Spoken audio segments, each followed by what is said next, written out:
Hello, everyone. How you doing? Welcome to Black Intelligence, Google's Hangout. This is one of our first shows, and the title is Booker T. Washington in Africa, the Making of a Pan-Africanist. And we here with Dr. Wright. How you doing, sister?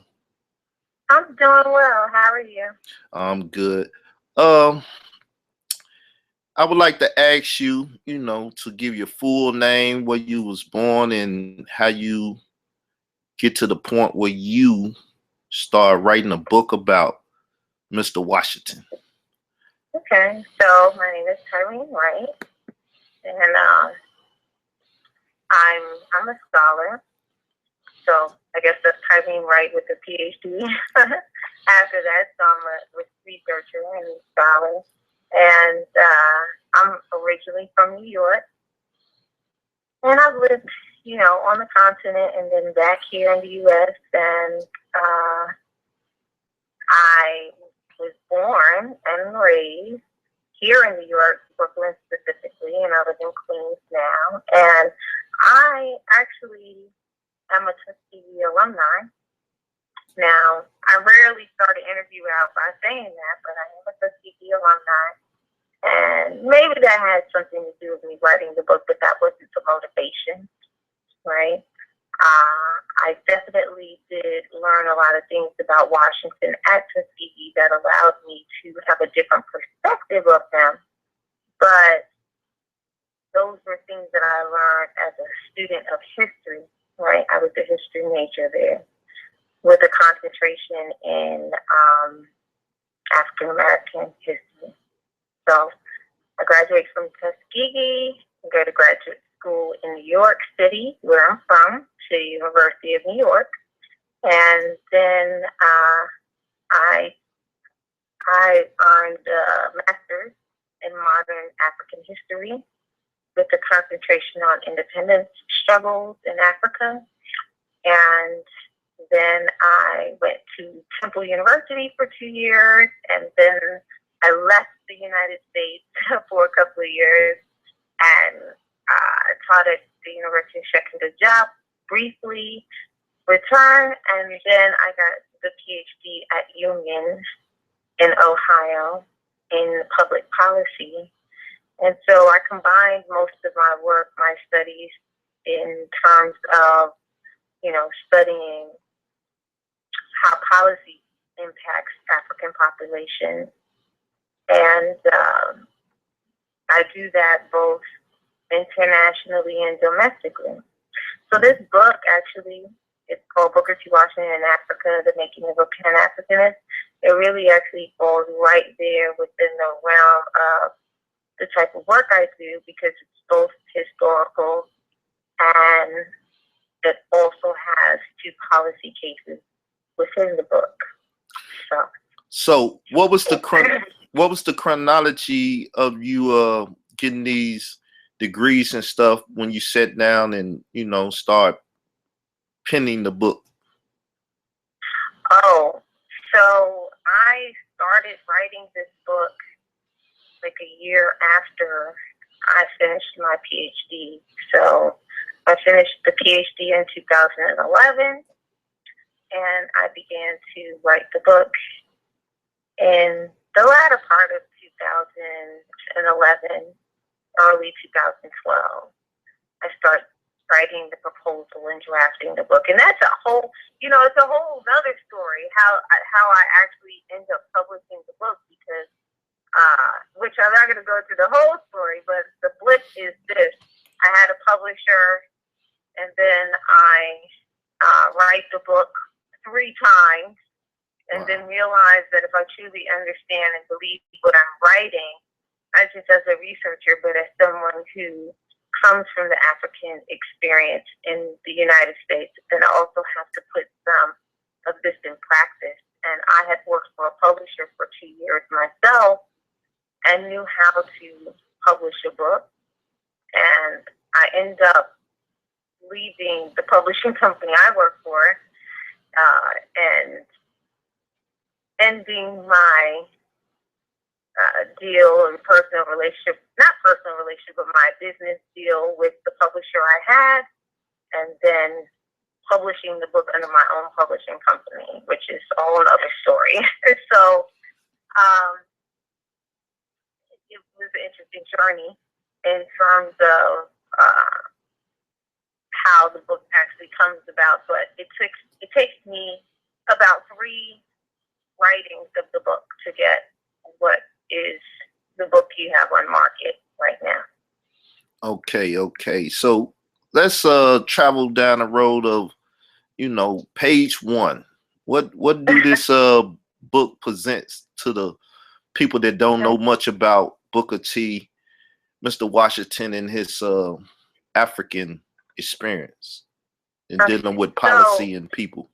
Off the top, what the book is basically about is Washington's role in African affairs, his role in Africa, and his relationship with African people on the continent, and so what that actually does, right, to him and for him. The book essentially covers the history of early Pan-Africanism and Washington's role in that period, because he definitely had a role in that period in history. But then it moves on to exemplify what he was trying to do, which was produce a model that was viable for African communities. And in doing that, he seeks to export that model. And in exporting this model, he has a lot of contact with budding African nationalists on the continent. And I argue essentially that these interactions transform Booker T. Washington to become what I would consider a Pan-Africanist in a measurable way, because he's involved into policy cases where you're able to measure this level of consciousness or not in light of them. So, for example, the first case is the Liberian crisis, and in the second case, that is the African exclusion measure. In both cases, Washington acts on behalf of African populations, both on the continent and abroad, on the continent of Africa and within the diaspora, right? So the African population scattered in the diaspora, throughout the diaspora.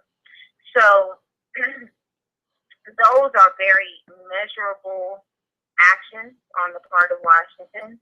And my argument is really essentially that he, as a result of many experiences, he develops into a person who is able to handle those situations and act on behalf of Africans with precision in the case of the African exclusion measure, and in an enduring way in the case of the Liberian crisis, right?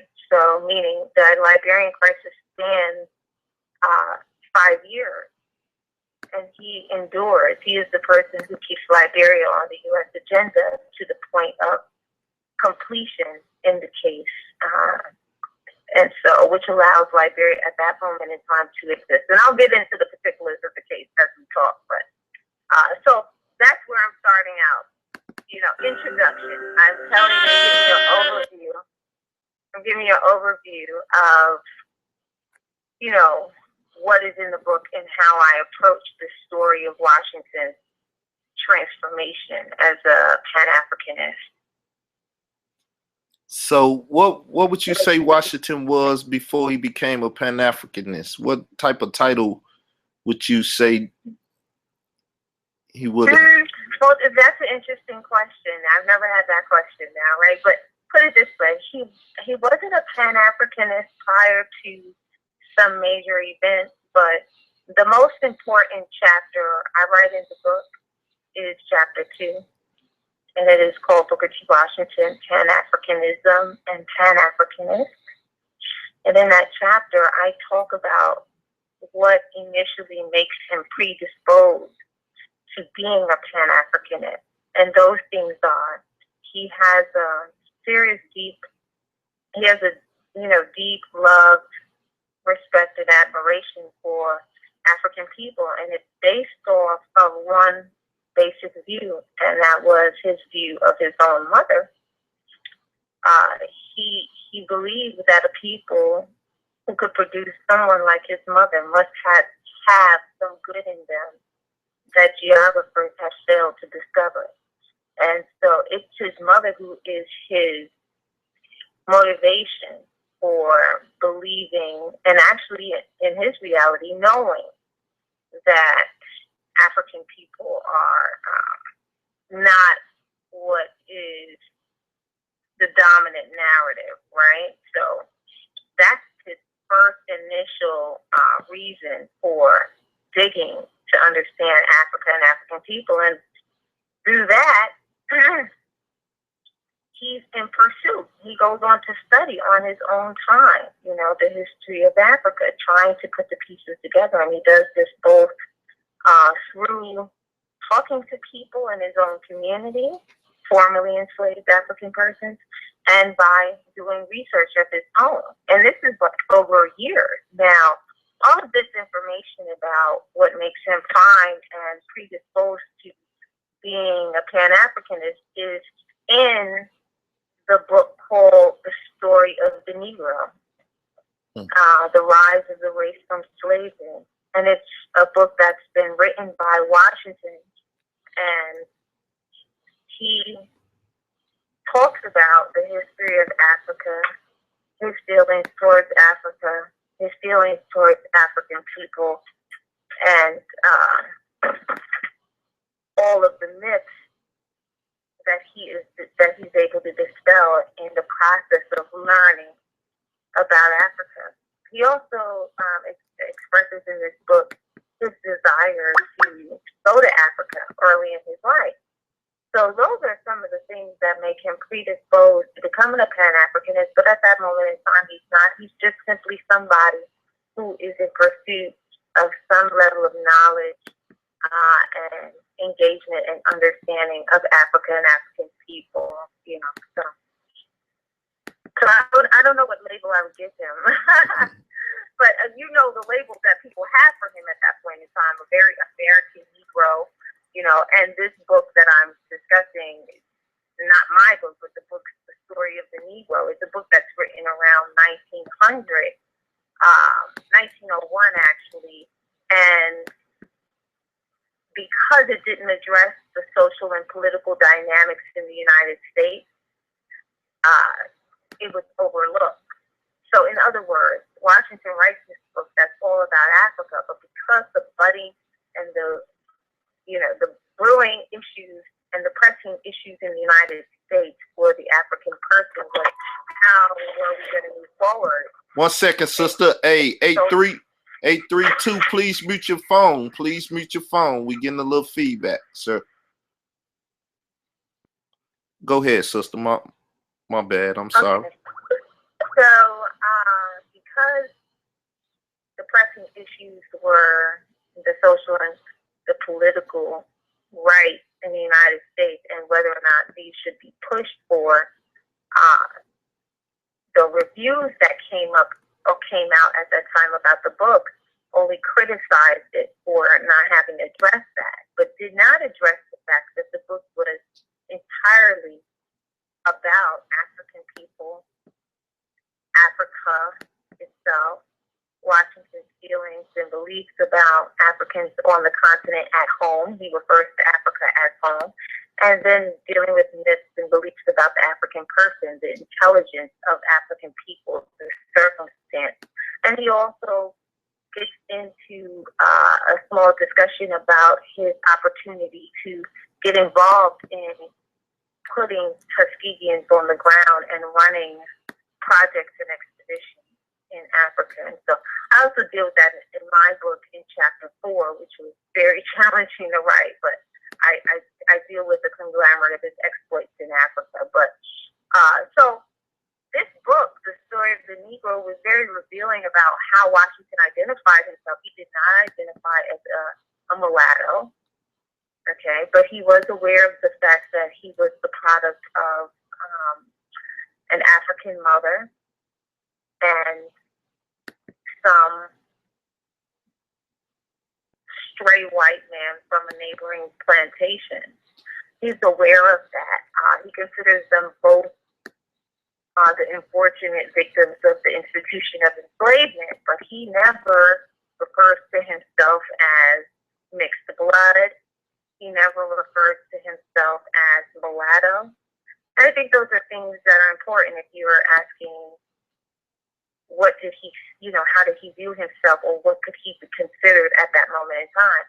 If you read the story of the Negro, you know that he largely identified himself as a person of African descent or an African person, in spite of the fact that he knew he was a product of an encounter by an African woman and a non-African, probably Anglo-American man.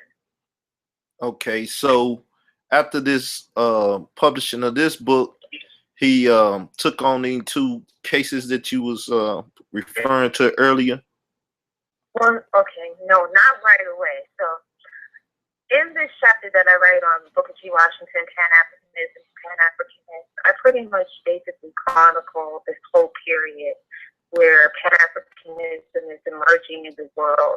And the two cases that I'm talking about are years away, 7 to 15 years away. But I position this chapter or this point in the book so you can understand what was happening in the years leading up to 1900, the first Pan-African Conference, and where Washington was in the history. So essentially, you have Henry Sylvester Williams, someone Washington was in personal contact with, reaching out to Washington and initiating a relationship and inviting him to be a part of the plenary session for the first Pan-African Conference.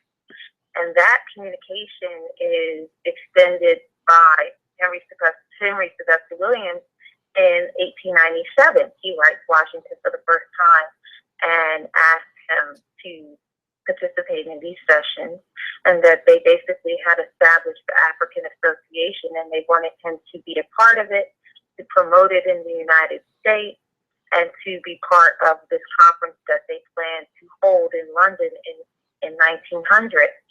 So they correspond over the years regarding the conference. Washington attends several of the plenary sessions in London for the conference, and he attends some of those sessions along with Dubois at the time. Washington is asked by Henry Sylvester Williams, who is, by the way, not just a member of the African Association, but he's the secretary of the African Association, out of Trinidad, but based in London.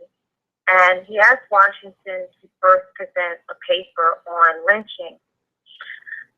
Then, as time goes on, he asked Washington to present a paper on sustainability, which is very interesting because, some people may know Washington was heavily criticized within the United States for not being as vocal as people thought he should be about lynching.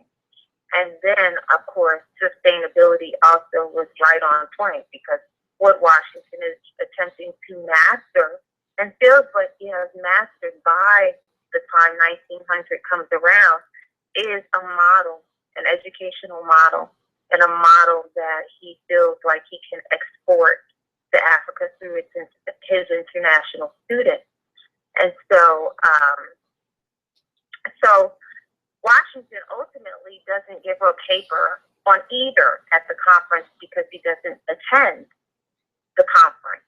However, he is one of the main promoters of the conference here. Henry Sylvester Williams early on asked him to promote the conference in Washington while still in London after one of these plenary sessions. Begins to write editors of the Black press, and we know he has significant control of the Black press. So he begins to write various editors of the Black press promoting the first Pan-African Conference.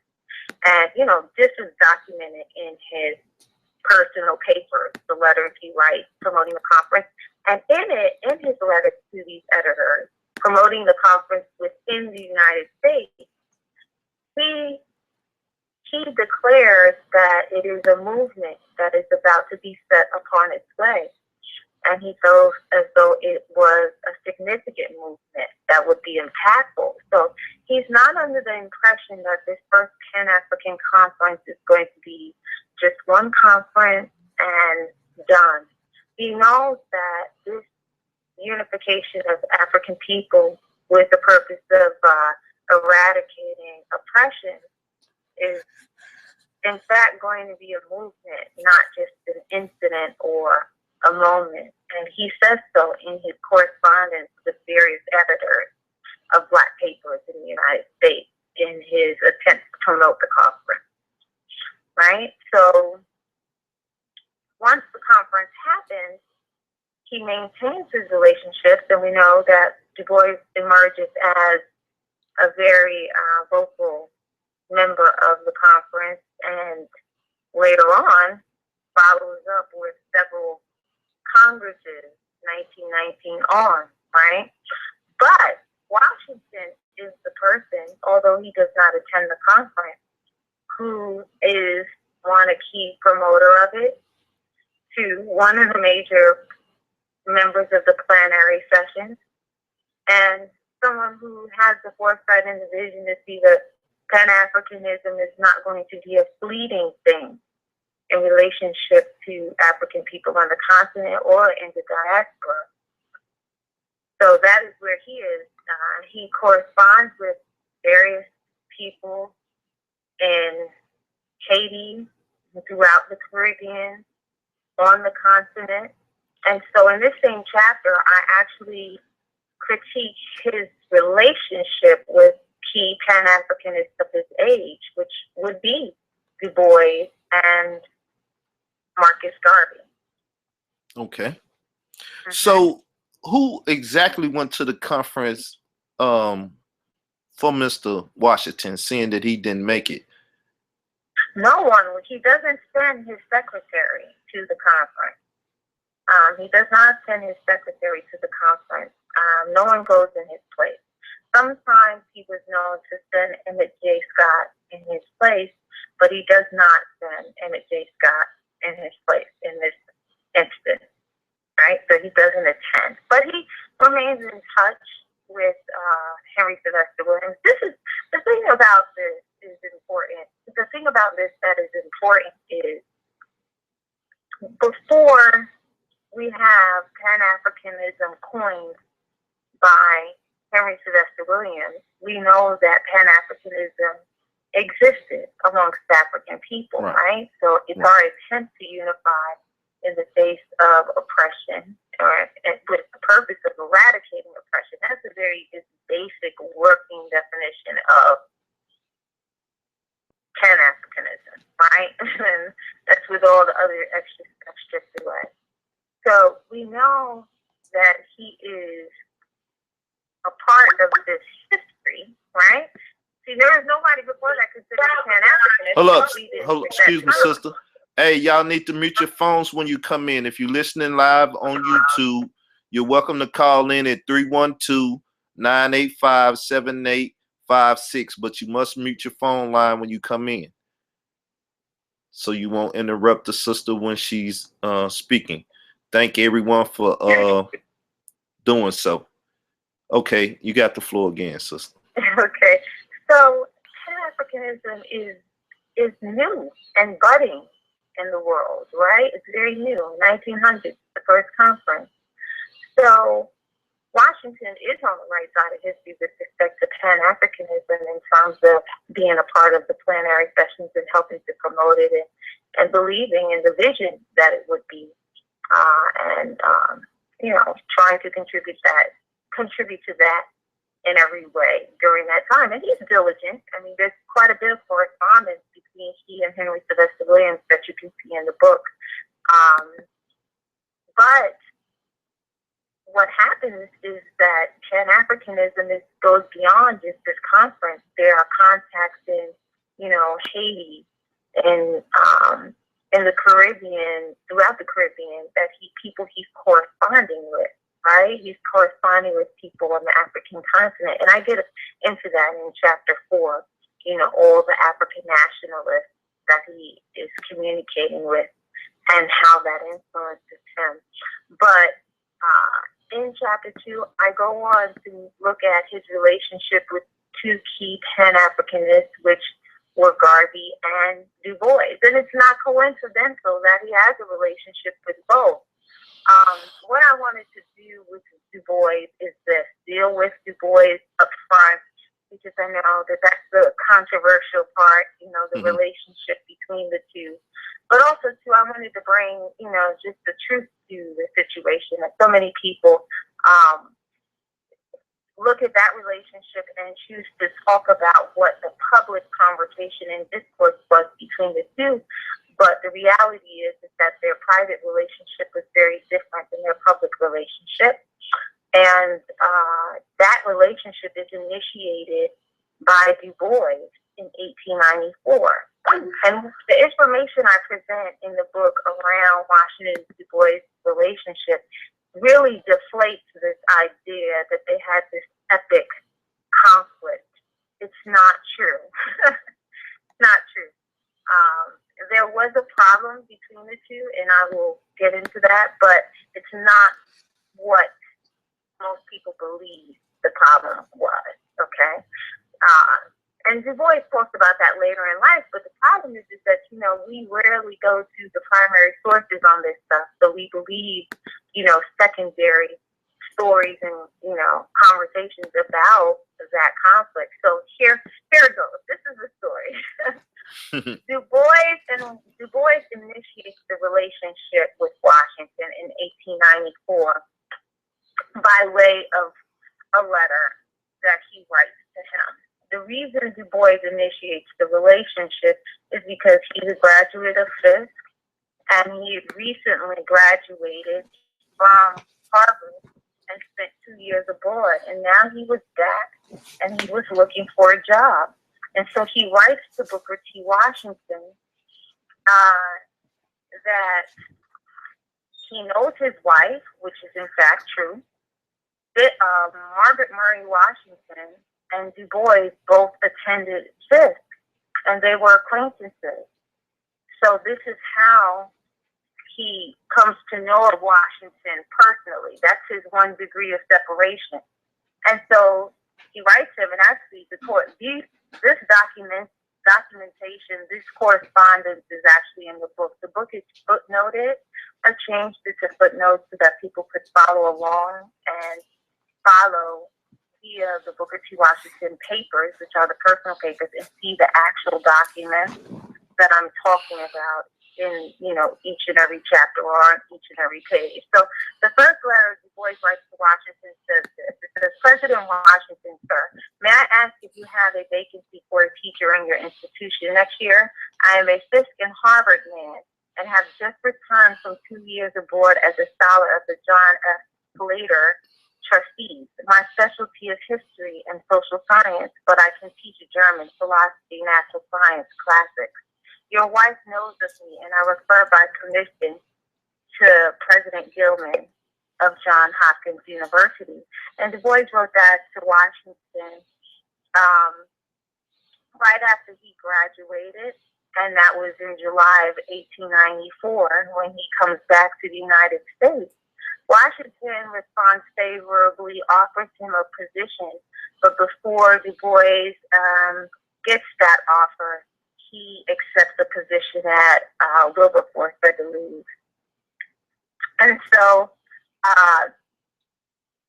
he does not come to Tuskegee out on that occasion. Now they remain in contact, and they have a mentor-mentee relationship from then on out.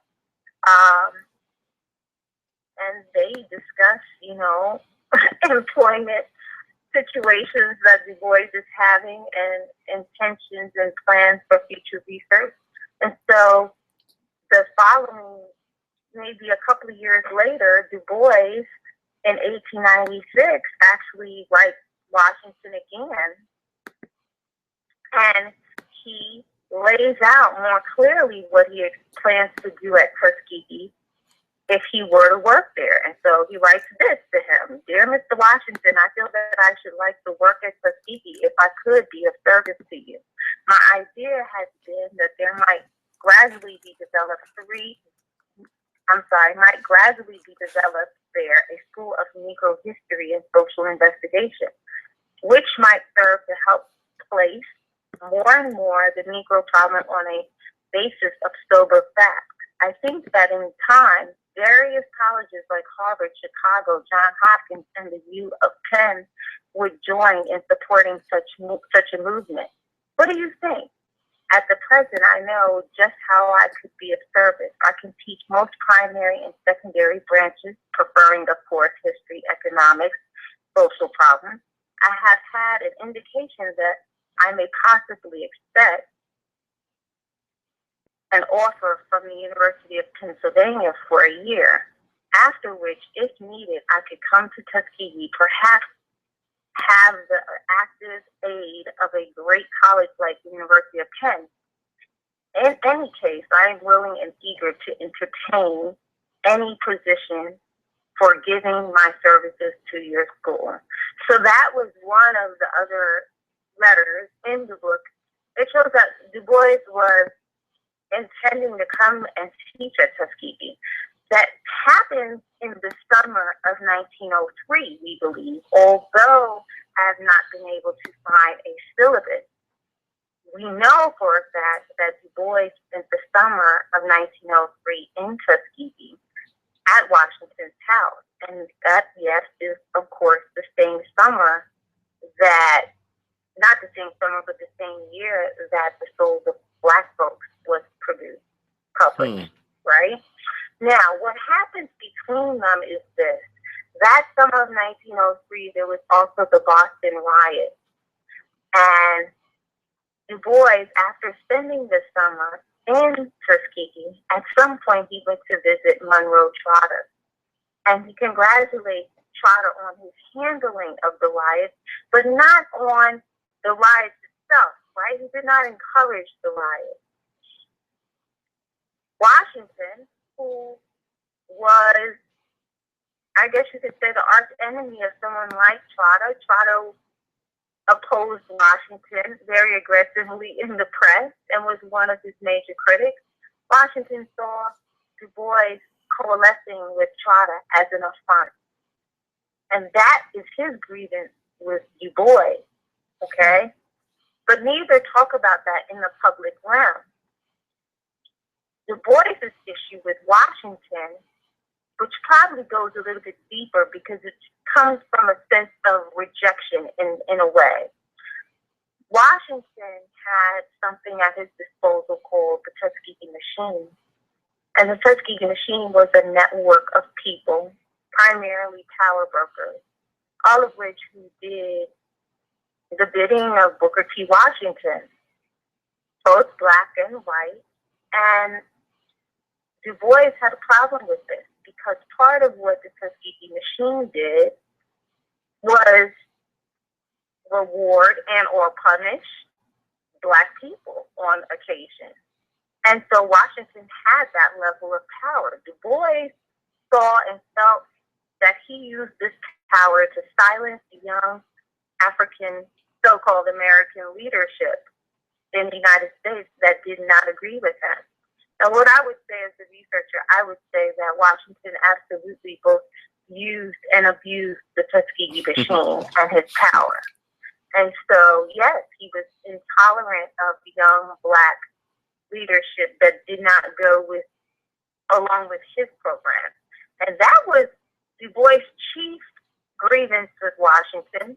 It is what all of his feelings and behavior thereafter are based on, not the programmatic difference. Because Du Bois knew better than anyone, as someone who attempted to teach at Tuskegee on several occasions, he knew better than anyone that history and pedagogy and the social sciences were also taught at Tuskegee from its inception.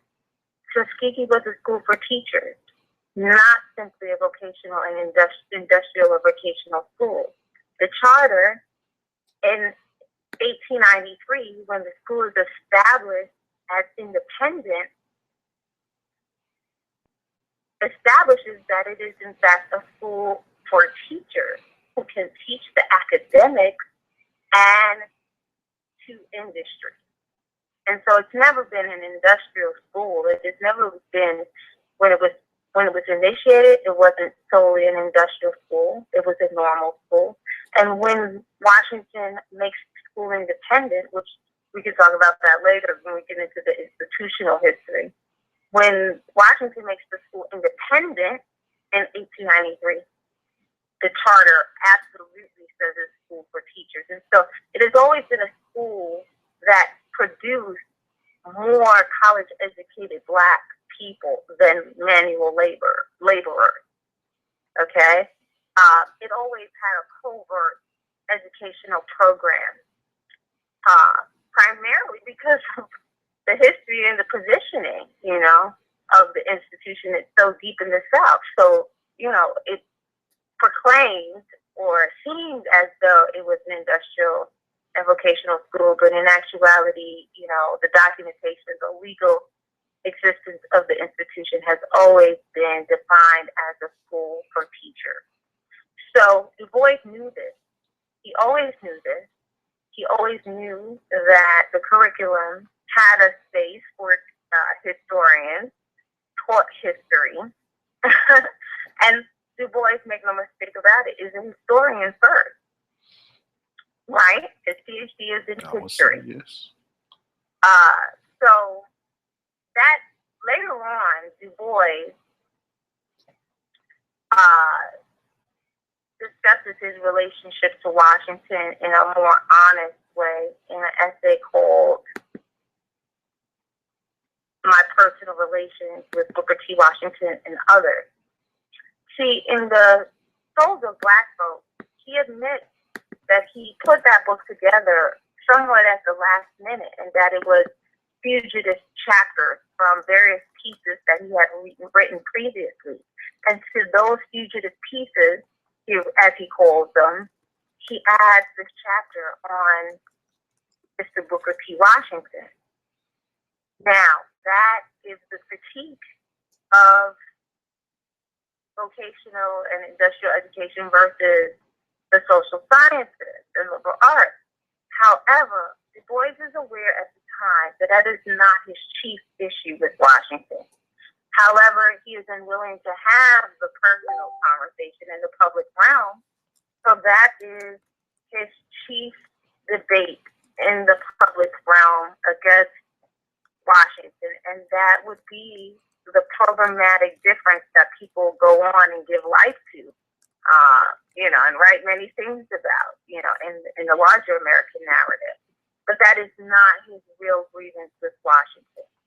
In My Personal Relations with Booker T. Washington and Others, Du Bois admits what I stated, which was that his chief issue was not programmatic difference, but Washington's use and abuse of the Tuskegee machine. They actually could have always been aligned, and Du Bois really understood that later in life. In 1963, before he dies, he writes in The Crisis that there wasn't that much difference between the two of them. But one way we can see this is that before Washington dies, they are actually aligned with each other. And that alliance you can see in the last chapter of the book, because they being Booker T. Washington, Monroe Trotter, and Du Bois, they are all aligned against the African exclusion measure. But it is Washington who is able to have the most impact on the demise of that amendment that was attached to the larger immigration bill of 1915.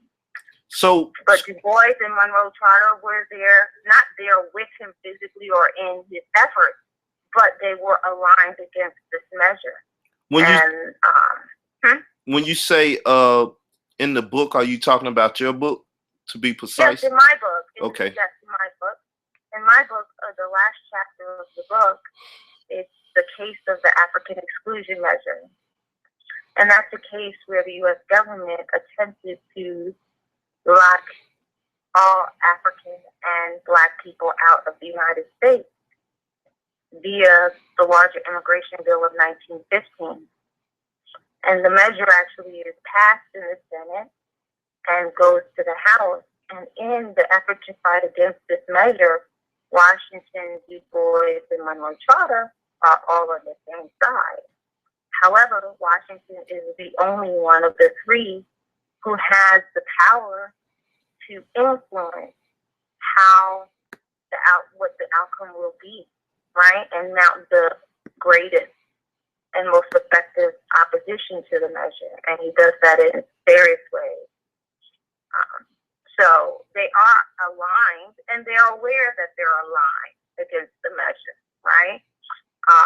There's correspondence. Everything in the book, let me say this, everything in the book is corroborated with, it's actually not even corroborated. Everything in the book is produced as a result of Washington's personal correspondence with any number of these individuals. So basically, this is how I produced the book. I had hints about a lot of different things, and I can get into that, but I had hints about a lot of different things. And so what I do is I go into this massive collection called the Booker T. Washington Papers, and I go through all of the correspondence related to Africa, African people, all of these various Pan-Africanists, and I begin to list all of that and construct the cases, right? So it's very tedious work because you're putting together literally correspondence to and from various people. But when you think about it, at that time, that's how people communicated when they weren't in the same place, right? It's like email, but you have the actual documents. And so, or the edited versions. This is also in the, in the volume. So you can get it in book form, or you can actually see the collection at one point in time online or at various archives. So you pull each letter, gives you a wealth of information. And I follow all of this information and construct the cases. So I can see what Washington is saying to members of his Tuskegee machine, the secret network in this case. I can see that he's saying to them, go to D.C. and pull every string possible to defeat this unjust bill. I can see how they hold up the Congress, hold the Congress by sending individuals in there who are there for the primary purpose of holding up this measure until they understand who they need to lobby and who is voting in what way, right? So all of that is evident in Washington's personal papers. The problem has been over the years is that people don't exactly know who all these individuals are. Nobody's into doing this tedious type of historical work. But what emerges are some very interesting scenarios and stories. And so in that case, there is a ferocious debate on the floor of the House around the desire or this measure that will lock out the African population. By the way, the African population they're talking about is not simply the African population from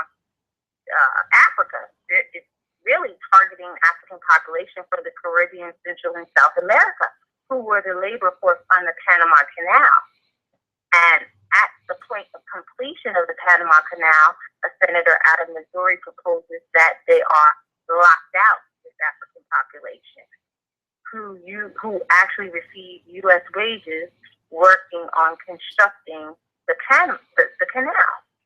So they want to say to this population, thank you for your labor, but no thanks on immigration. And Washington, without having to be schooled on the fact that these African people in the Caribbean were in fact African, he responds accordingly and propagandizes in the press first, and then simultaneously through the Tuskegee machine. And he had a remedy, even if that didn't work, to basically say that, he doesn't care how racist Woodrow Wilson was, but if this measure passed, he would go to him himself and demand that this measure that's attached to the bill be vetoed. So he was relentless. What he was trying to protect was the steady stream of students that he had coming from the African continent first, which is his most interested in that. But then he also was interested in the flow of students, African students from around the world, because it was part of his mission. He believed that what he was doing at Tuskegee was that he had created a model, perfected even, a model of sustainability that was applicable to African communities around the world. And his international students were his primary means of exporting this model. And so he wasn't going to allow the American government to interrupt that. That was something he was very committed to. He had passed up his opportunity to go to Africa and work himself. And it is a desire of him. He always dreamed of that. So his involvement in Africa wasn't arbitrary. He always wanted to be involved with Africa. Okay? And so he cannot do that. And so he lives vicariously through his students.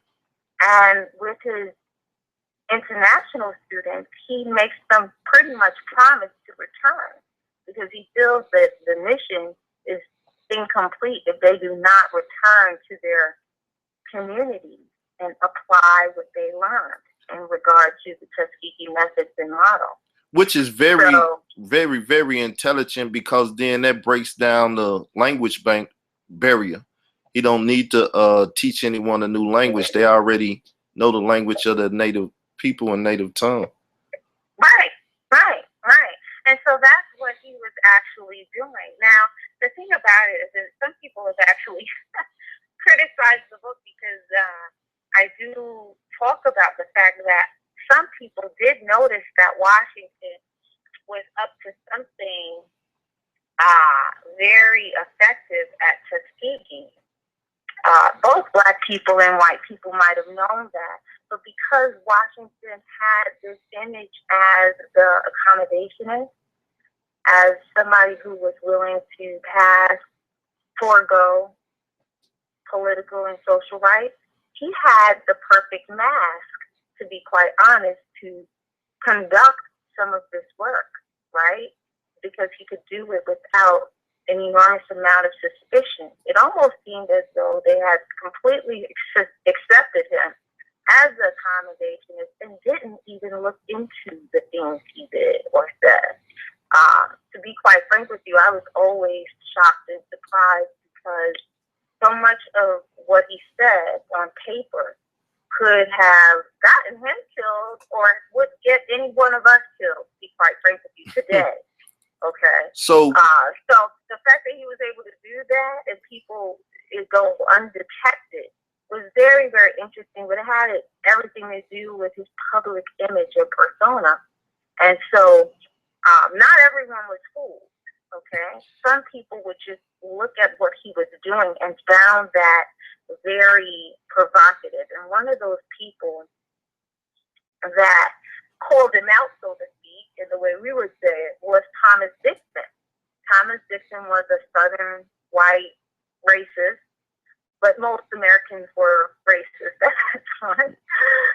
But he was a Southern white person who had authored a book called The Klansman, which inspired a film called The Birth of a Nation, which incited whites in this country and caused a resurgence of the Klan. And this is during our nadir, right? Our nadir is 1895 to 1915, which means our lowest point. And it would be considered our lowest point after enslavement. Our first point, but our lowest point, because we found that there was enormous backlash for Black progress in this country at that moment in time. And that's a whole nother story. But the point is, it is our nadir. And Thomas Dixon and others are having this, white supremacist fervor sweep the nation, right? Birth of a Nation was a major film in this country. Yes, it was. They came out in droves, and it really addressed, not only did it address or give credence to some of the white fears and feelings about Black people. It also, for those who didn't feel that way, it gave a visual to them, right? So Thomas Dixon was someone who critiqued and criticized Washington a lot, and he had the nerve to write in a paper, which was the Saturday Evening Post of Philadelphia. He wrote in 1905 about Tuskegee, and he called the article Booker T. Washington and the Negro, Some Dangerous Aspects of the Work of Tuskegee. And he writes in that paper that, and I quoted in my book at the beginning of chapter 3, he writes in that paper, Mr. Washington is not training Negroes to take their place in any industrial system of the South in which the white man directs or controls him. He is not training his students to be servants and come at the beck and call of any man. He is training them all to be masters of men, to be independent, to own and operate their own industries, to plant their own fields, buy and sell their own goods, and in every shape and form, destroy the last vestige of dependence on the white man for anything. Every pupil who passes through Mr. Washington's hands cease forever to work under a white man. Not only so, he goes forth trained as an evangelist to preach the doctrine of separation and independence. And so, you know, Dixon writes this about Washington and the Tuskegee model. And then my job as a researcher is to say, is this in fact true? What are they doing at Tuskegee? And regardless of who Dixon is, we can see that Tuskegeans are being taught to own and operate. They are being taught to not simply make a wheel, but to make a carriage. There was a programmatic aversion at Tuskegee for producing simply raw goods or unfinished products. So students were graded along those lines. So you couldn't produce a wheel. You had to produce a carriage, right? Tuskegee Red Clay produced bricks, but the students were erecting buildings. You can see this in my book, actually, in chapter 3. I break down the entire institution, everything they were doing. It's even in the culture. There's a Tuskegee saying for students who are getting ready to attend the institute that said, leave your underwear at home, we make our own at Tuskegee. Because the concept was that all the human necessities of man, woman, and child was something that we could produce ourselves. And that in actuality is real Black power.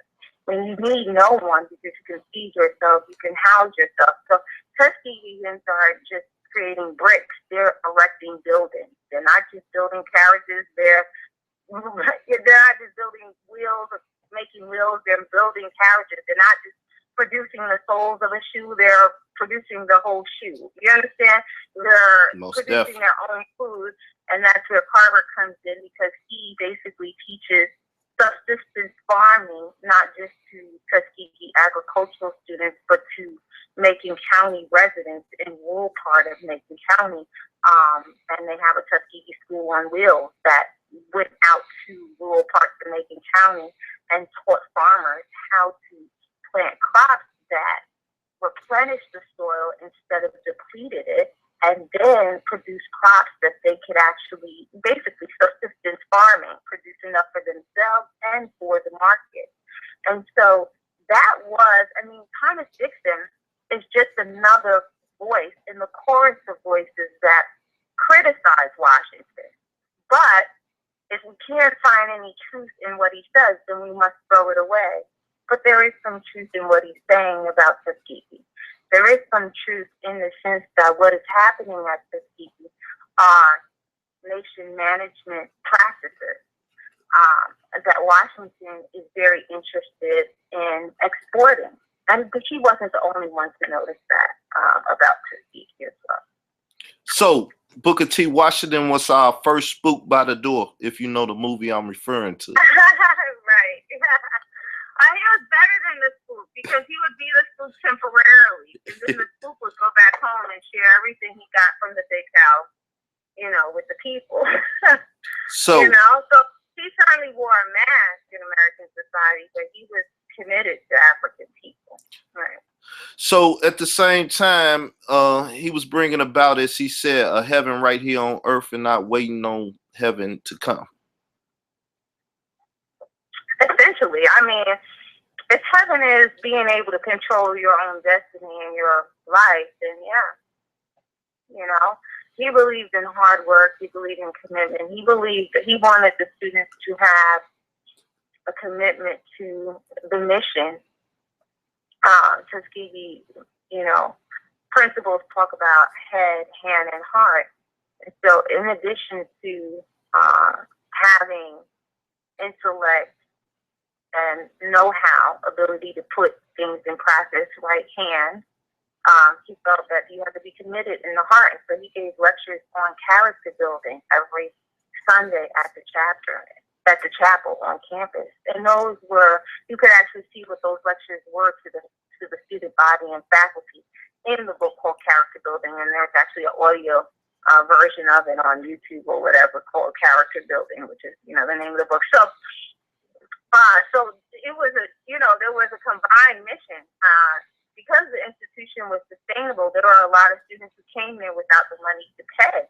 And so in addition to being able to maintain the academics and everything else, he wanted that commitment that not only were international students going to go back to their homeland and their communities and implement Tuskegee methods and practices, even the student born within the U.S. had to be committed to going back to their community and, you know, establishing themselves and building, right? As well. So this is truly Pan-Africanism if he's allowing foreigners or Africans throughout the diaspora to come to Tuskegee and learn his method and model and take it back and show the effect, the how effective it is on African soil and on other land masses throughout the diaspora.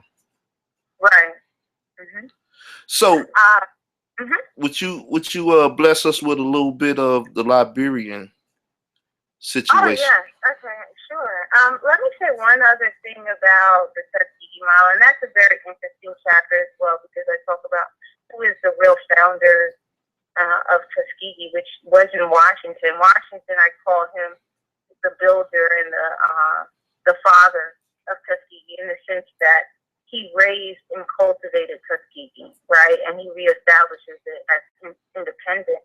But there's a brief story. There's two things that I want to go back to before I go to Liberia.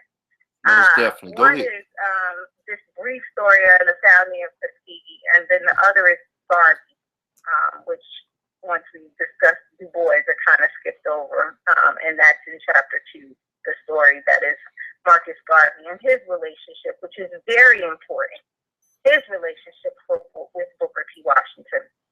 But first, Tuskegee is an institution that was founded by the people.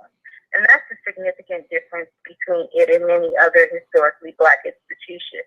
There was a man by the name of Lewis Adams, who was a formerly enslaved person, who had organized Tuskegeans to vote for an incumbent Alabama senator named Foster.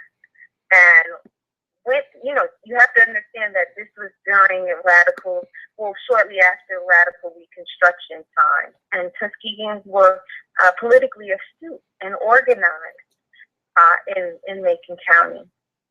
And so Lewis Adams successfully organizes the Black vote of Tuskegee.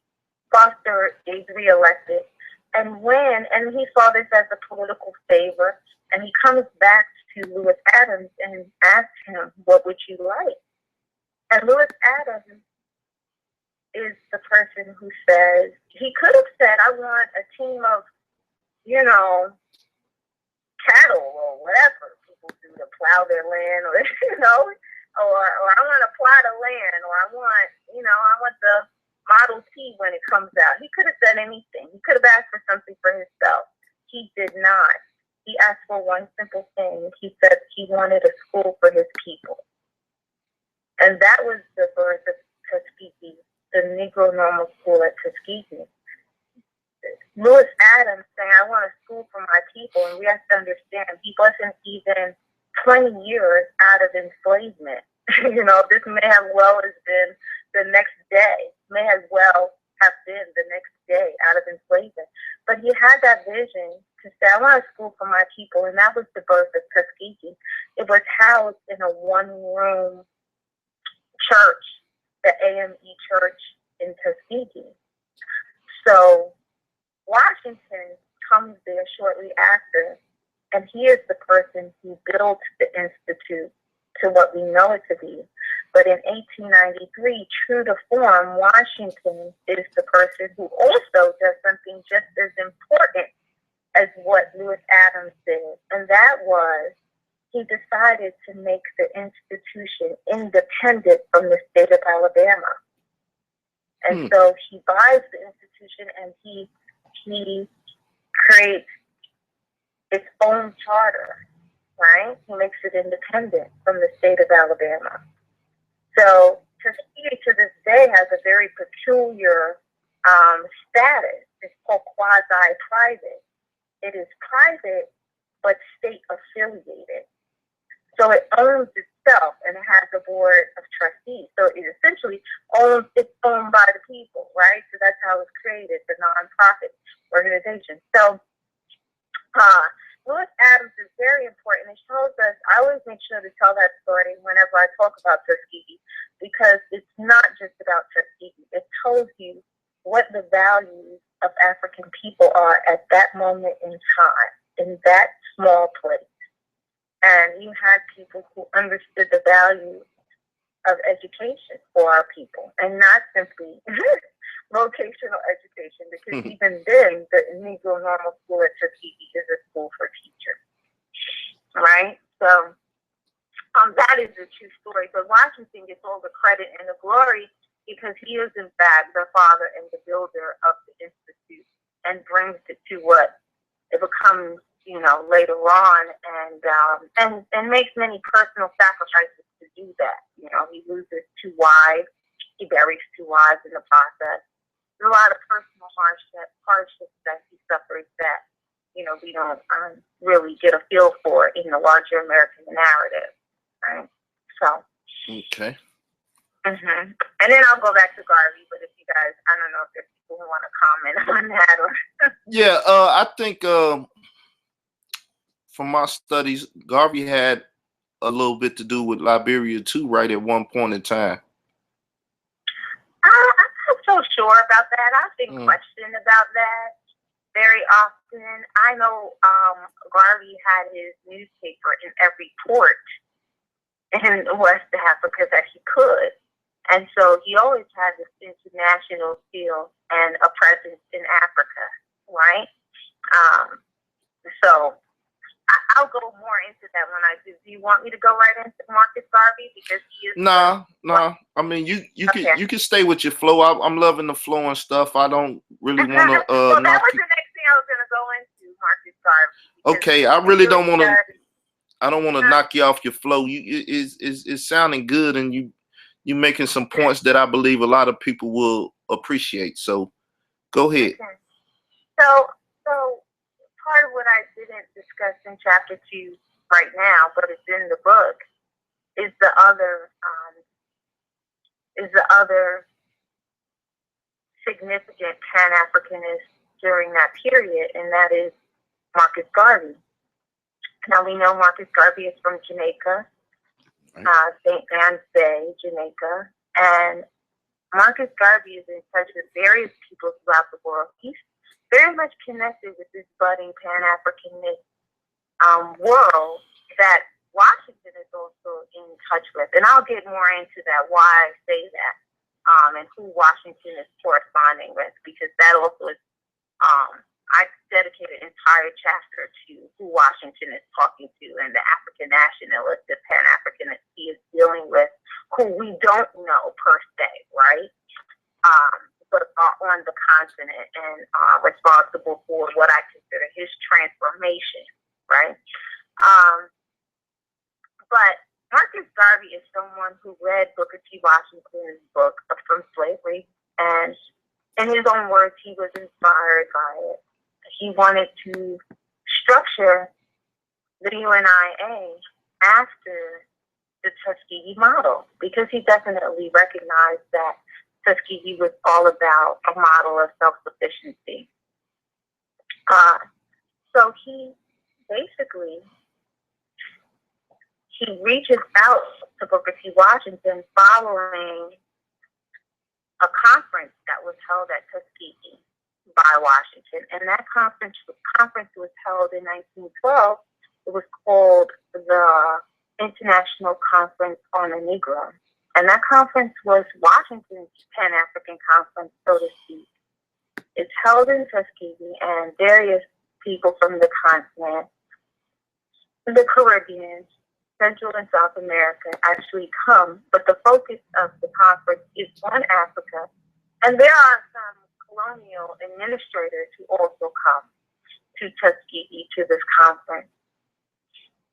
Various people like Casely Hayford, I believe, actually attempt to attend this conference, but people like this Muhammad Ali, who is also in touch with Washington, talk about this kind of conference internationally.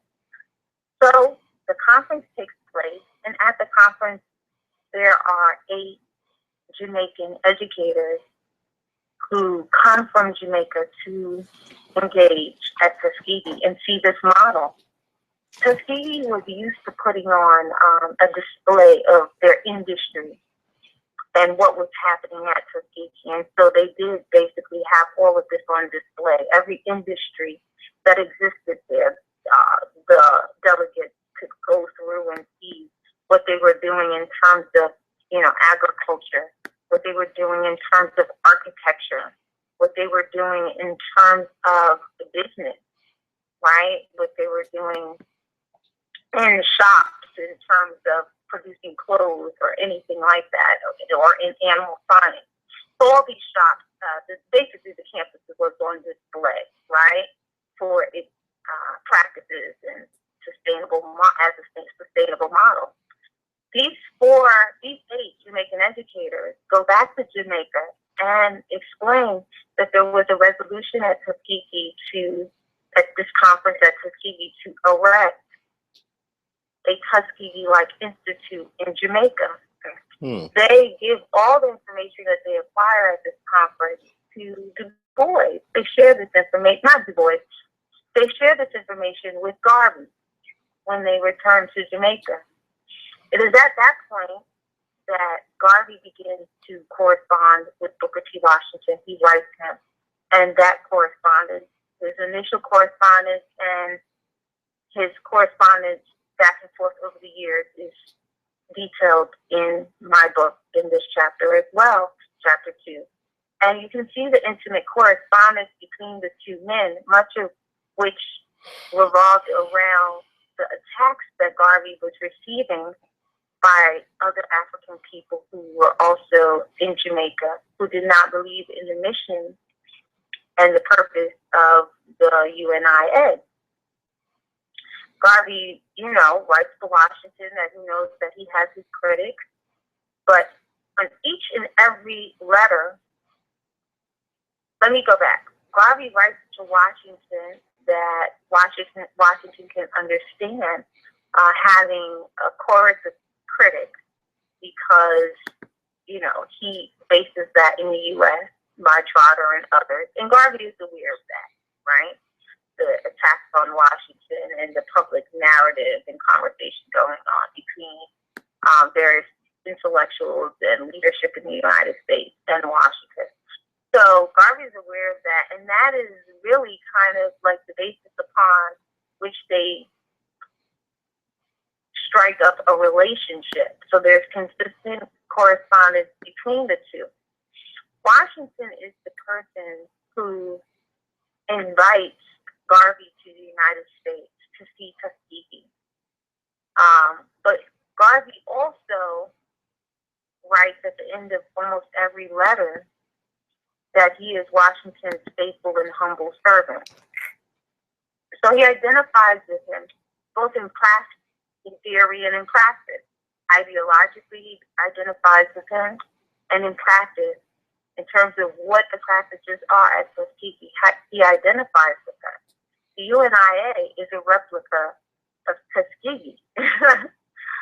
So Garvey is able to come to the United States in March of 1916. However, as we know, this case in the book, the last case in the book, the African Exclusion Measure, was a targeted Garvey population, the African population of the Caribbean, Central, and South America.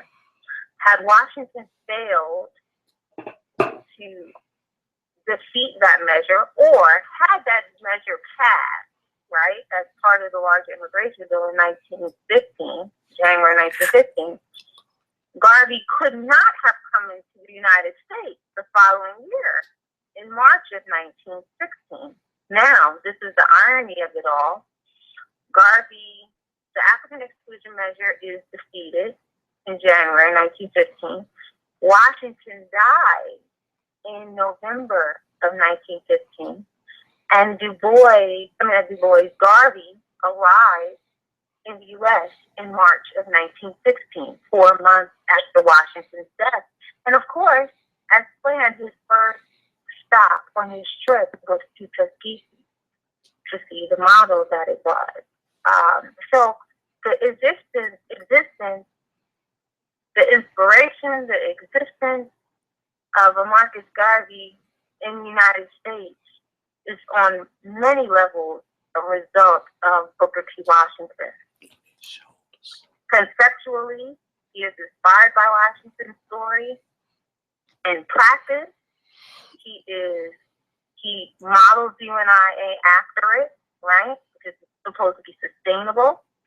And his very presence in the United States has everything to do with the defeat of a measure that would have kept Garvey and other African people out of the United States after January of 1915, right? So the demographic of our communities right now would look different had the African Exclusion Measure passed. There would be no Africans or Black people from anywhere else on the planet here in the United States, except for those that had been brought here by enslavement or those who got here somehow before 1915. So that, in effect, is how Washington impacts our, immediate community with the defeat of that measure. And so Garvey is the product of that, right? He comes here 4 months after Washington dies, but a year and 2 months after that measure is defeated. And so they maintain a relationship, obviously, until the time of Washington's death. And they correspond directly between each other, the two. So once Garvey comes here, later on you see him in conflict with Dubois, but that was not his initial posture, So I critique both the relationship with Washington and the relationship with Dubois at the end of chapter 2, and I essentially assess the fact that, Dubois, who he becomes as a Pan-Africanist, has nothing to do with Washington. He would go on to establish the Pan-African Congresses, of which, he would start in 1919. But all of the members, and this is something is important for us to understand, all of the members of the first Pan-African Conference in 1900 are dead by the time the first Pan-African Congress takes place in 1919. And Washington is one of those people who would be deceased by that time. So Du Bois is truly a sole survivor. He is quite young at that time, but he's a sole survivor in that instance. And he goes on to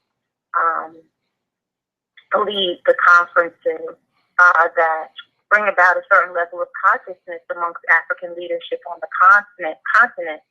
And that is separate from the history he has from Washington. Washington develops in a different way as a Pan-Africanist.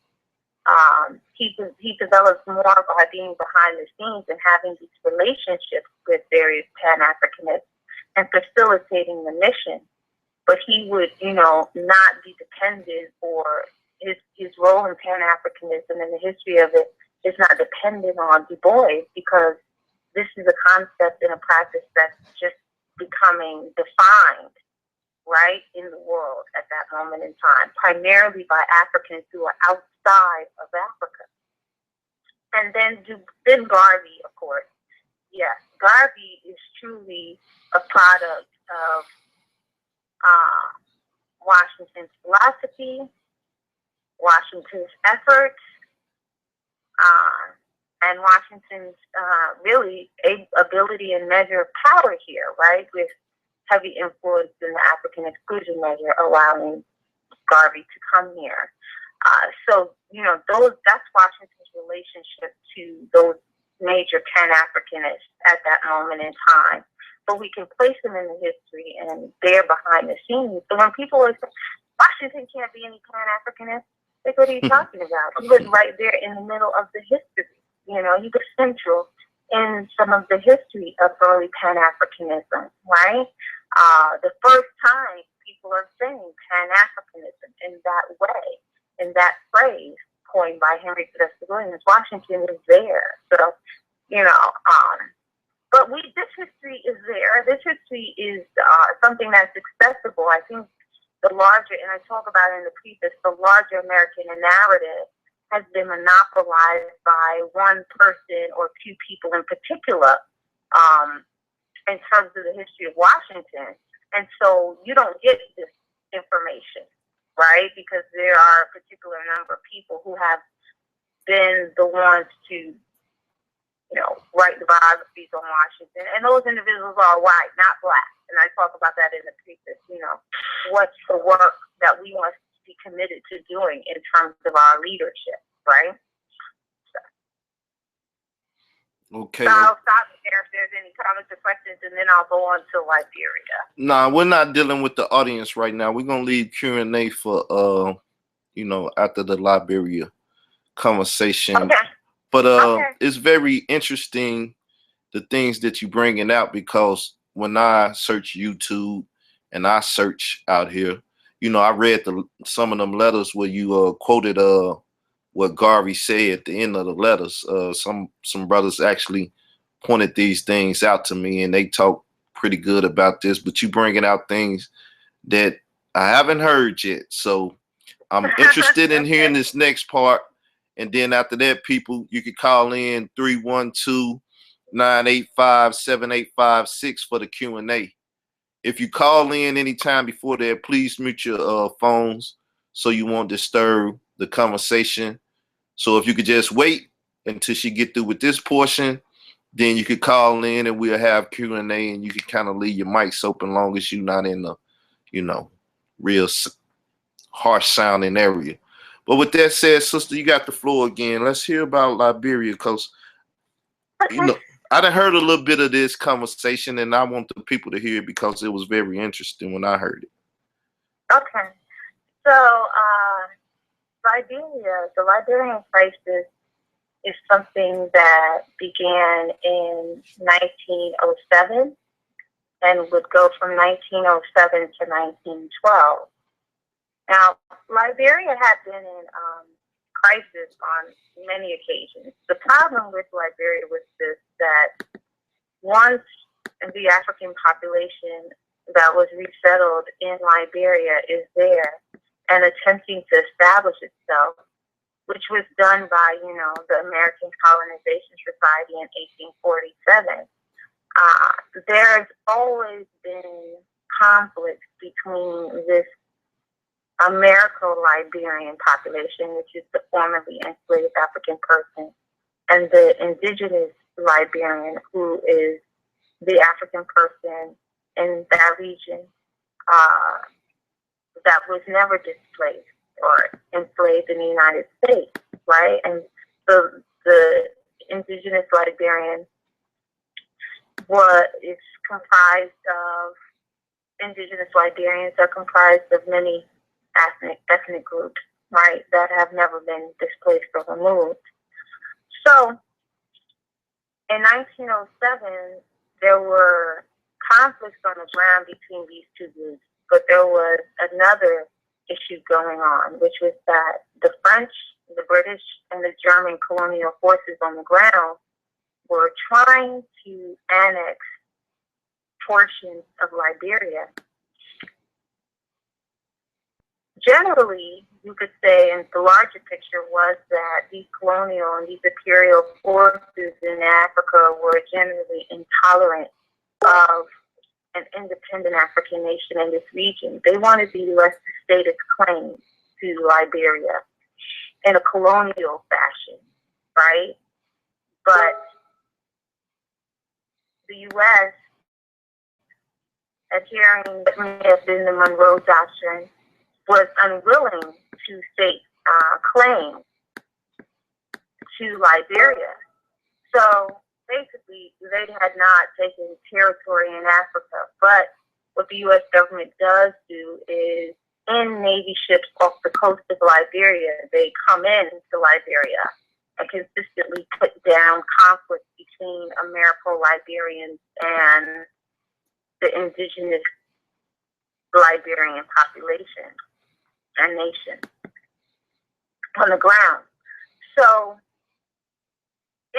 on this occasion, where the French, British, and the German imperial forces on the ground are attempting to annex Liberia, a Liberian official writes Booker T. Washington. And he asked for Washington to essentially intercede, to get involved. And they chose him strategically. They chose him because they felt like, because he was an accommodationist in the American context, that he would be a person that, if aligned with the survival of Liberia, would be the best person to lobby the United States government in order for them to protect Liberia from these imperial forces on the ground, from annexing the nation. Now, at this point in time, Washington is very, very, very aware of the fact that Liberia is one of only two independent African countries on the continent. He is, at this moment, I would say, someone who is, he is a Pan-Africanist at this moment in time, and still developing, but he's having experiences behind the scenes, which I'll talk about after this, that are educating him about what's happening on the ground in Africa, right? And I don't want to be mysterious. He's communicating with people who inform him of intimate experiences and incidents going on the continent. So it's through those experiences that he comes to have a deep understanding, that as opposed to a casual understanding of what's happening on the ground in Africa and various nations on the African continent. So in Liberia, he responds to this, asks for help, and at the time he is one of Theodore Roosevelt's key advisors with regard to African people, Black people, which I consider African people in America, and African people abroad, So he is the key advisor to Theodore Roosevelt, on these matters. He goes to Roosevelt. He gets a quick response from Roosevelt to essentially assist in this crisis in Liberia. What's also happening on the ground in Liberia is that each colonial force is threatening to imitate the other on opposite borders. So obviously, if the French are saying if the British take this much land on this side, the southern side, we are going to annex the same amount of land on the northern side. So basically attempting to annex territory on all of Liberia's borders, with the exception of the coast, right? Washington gets a quick response from Theodore Roosevelt to help and to assist very quickly. Washington then begins to communicate with the Liberian Commission in Liberia, which are a series of Liberian officials And they put together a delegation so that these men can come together and come to the United States and meet with Roosevelt and ask for what they need for Liberia, as opposed to going through the State Department. Okay.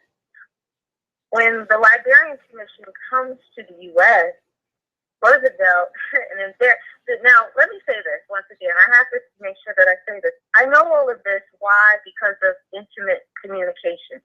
All of this, literally, blow for blow, is in the book, and it's all, documented correspondence. So at the end of every page, you can see, the letter, right? So you can see where you find letter XYZ that corresponds to this. So this is why I know what they're saying to each other, when, how, and why, right? So Washington invites the Liberian Commission to the U.S. And that is comprised of several people. By the way, that's the picture that's on the cover of the book.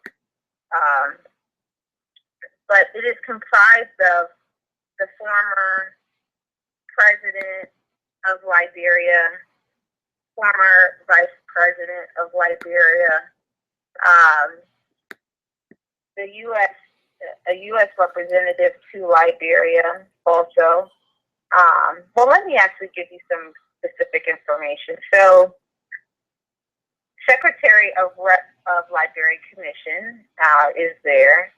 You wouldn't know who their names are, but, then there's also the former president of Liberia, former vice president of Liberia, Washington's executive secretary. But that's the picture in the shadows on the book. That's who that is, the Liberian Commission hosted in Tuskegee. And I'll explain how that happened. So this commission, those men are invited to the U.S.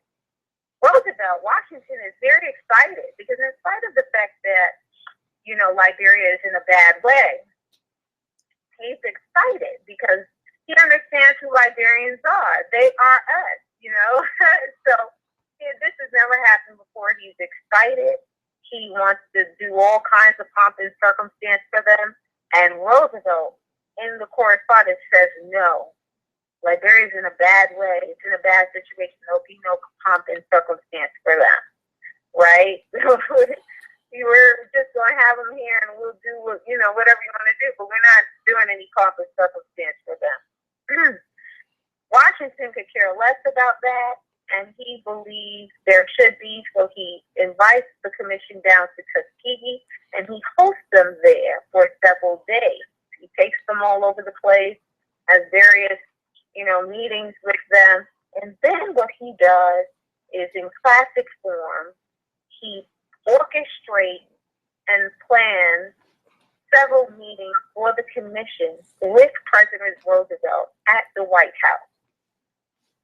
And these meetings are secret meetings that are held in the evening at the White House. So they leave Tuskegee after having, several days in Tuskegee hosted by Washington. And they go back to D.C. Washington accompanies them, and basically they get to sit with Roosevelt and Taft and the Secretary of State, Elihu Root, and ask for exactly what they want. Now, why does Washington do this? Washington is concerned about one thing and one thing only. He wants to protect and ensure the survival of Liberia. He doesn't want them to go to the State Department. So he brings them there, and they directly ask State Department official, right, the head of the State Department, for what they want. They're able to do that, but Washington is concerned about one major thing, aside from protecting the survival of Liberia. He believes that this change in administration that is about to happen, because Roosevelt is on his way out of office, Taft is coming in.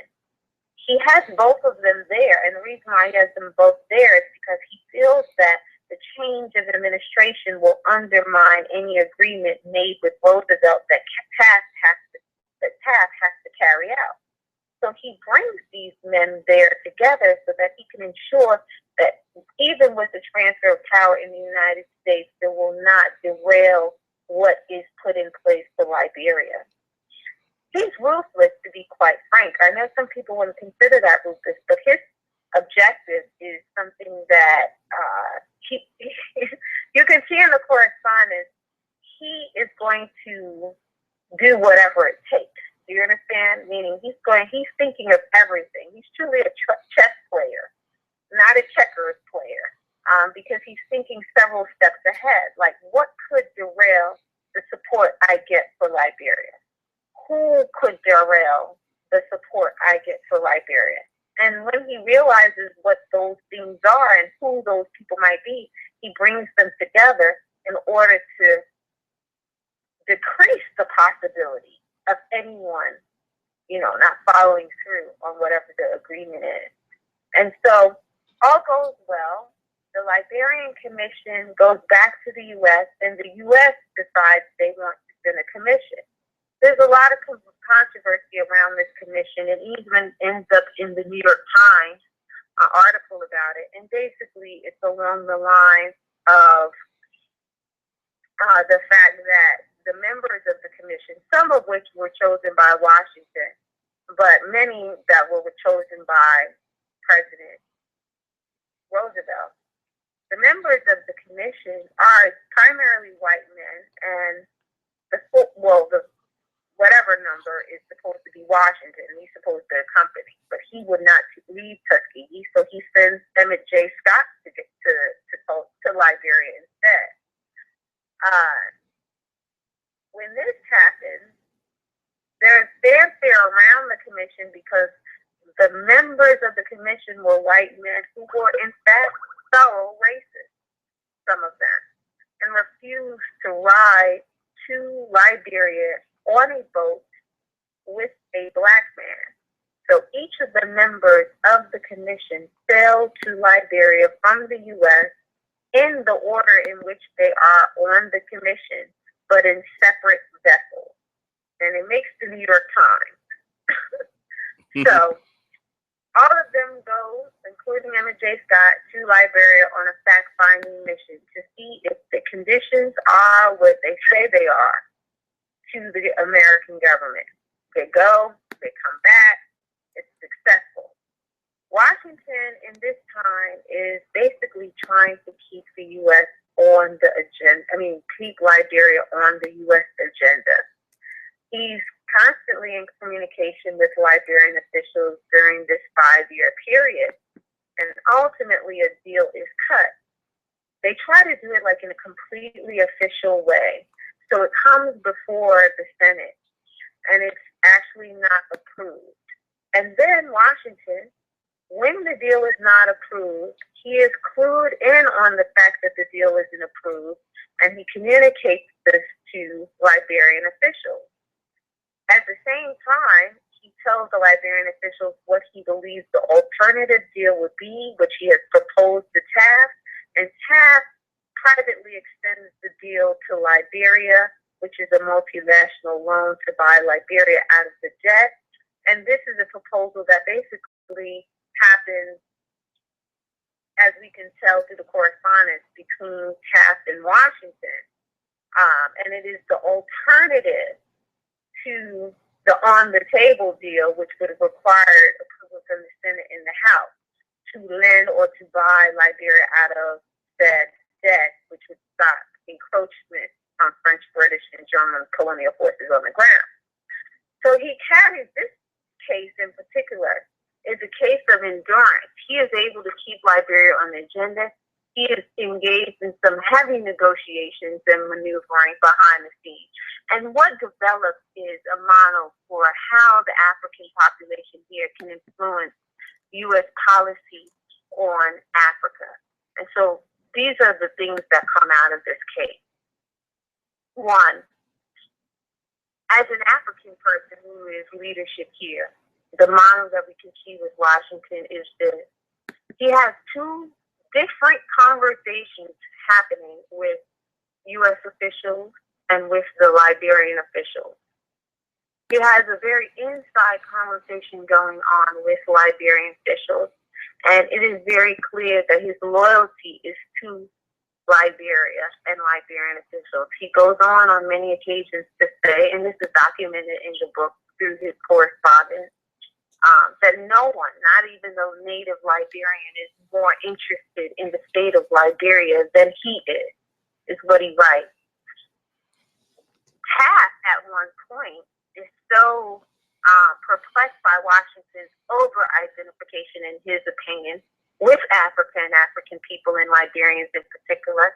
He says to him, you know, you can help Liberia as an American, which you are, not as a Liberian, which you are not. So he's threatened by Washington's commitment and identification with Liberia, but that's reasonably so that Washington identifies, because Liberia and American Liberians are the result of a desire by African people to leave and return to Africa. So there's an intrinsic motivation and tie there between Washington and Liberia. However, Washington is truly a Pan-Africanist for this reason. Many people have said to me about this case, oh, well, Liberia was a mess, and, you know, the thing with American Liberians. Yes, but Washington's recommendations to Liberians are as follows. One, he says to Liberian officials, the death of Liberia, the fate of Liberia will be destroyed if you do not resolve the Americo-Liberian and indigenous Liberian issue. And the indigenous Liberian has a legitimate grievance against the Americo-Liberian. He states that. Washington is not in favor of something that we would call African-American nationalism, which is what Americo-Liberians engage in on the ground. He warns against this, and he warns against this rift because he understands this rift between the two groups would be the death of Liberia. And so he encourages Liberian officials to resolve the Americo-Liberian and indigenous Liberian problem. He is not so committed to Americo-Liberians that he is not committed to Liberia and Africans as a whole. You understand? So his main issue with Liberia has been the practices and the behavior of this Americo-Liberian population that's settled in the country. His second recommendation to Liberian officials privately, and this is outside of the realm of his conversation with American U.S. officials. These are his private conversations through correspondence with Liberian officials on the ground, some of which were members of this commission that came to Tuskegee in the U.S. His other recommendation was that Liberians must stop consuming Western goods, because he's all about nation-building practices. So he told them, every time Liberians open a can, you feel the fate of Liberians in poverty, because you pay taxes on those cans to bring that into the country. You know, he breaks down the whole process, production process and consumption process, and explains that in order for Liberia to be independent and free, it needs to stop consuming Western goods. It's very clear about that. And finally, he recommends that Liberia build industrial and vocational institutions. And clearly the recommendation is not to solely build those institutions, because his own institution is an institution for teachers that can teach both trades, you know, any given trade. And generally the goal was to be a teacher who could teach two trades, right? So he makes those recommendations to Liberia privately and has a very inside conversation with Liberian officials regarding Liberia and how to navigate their relations as facilitated by him with the United States government. And we have to do that. We're here in the United States. We have to influence how the United States engages African people internationally. And we need to influence the government in a positive way in terms of doing that, right? Fight. He's willing to fight in this instance, and he does. Now, there's a very different conversation with the U.S. government. He presses funds. He lobbies for Liberia in terms of getting support, and he's able to bring the whole situation full circle. Now, the downside of this, what Washington was trying to do was ensure the survival of Liberia. Any one of the three European colonial forces on the ground felt like they had economic right to Liberia for whatever reason. They were looking to annex it because they were intolerant of an independent African nation on the continent in that region. If the U.S. wasn't going to take it, they felt like they had a right to. Washington's goal was to preserve Liberia as a nation, to give it a chance to exist, to give it a chance to see what African people in Liberia will be able to do. And those were both African people who had previously been enslaved here and African people who had never been displaced on the continent. And he is invested in that way. So he's able to bring that case full circle. And that one is more of an endurance, a test of endurance. In the years that he's engaged in the Liberian Commission, there's a lot of other things going on in terms of his involvement in Africa in general. And so he's, someone who's like, he's getting crash course in many instances and applying much of what he's learning in real time also, because that case is 5 years, the Liberian crisis. So ultimately, Liberia accepts a deal, a multinational loan, which is a deal that gets them out of debt, but the trade-off is this. The U.S. negotiates that they can actually put a military base close to or in Liberia. They don't go right to doing it, but that is one of the deals cut in that deal. And the U.S. also negotiates to put a rubber plantation there in Liberia. See, the U.S., the reason why they don't jump on Liberia is because they hadn't quite figured out how they could exploit the economy. So they're unwilling to stake claims on Liberia because they don't want to invest in Liberia. But they figured this out shortly after this whole case in crisis. And so hence Firestone in the country. So there are some deals that are not too appealing, that are part of this larger deal or negotiation.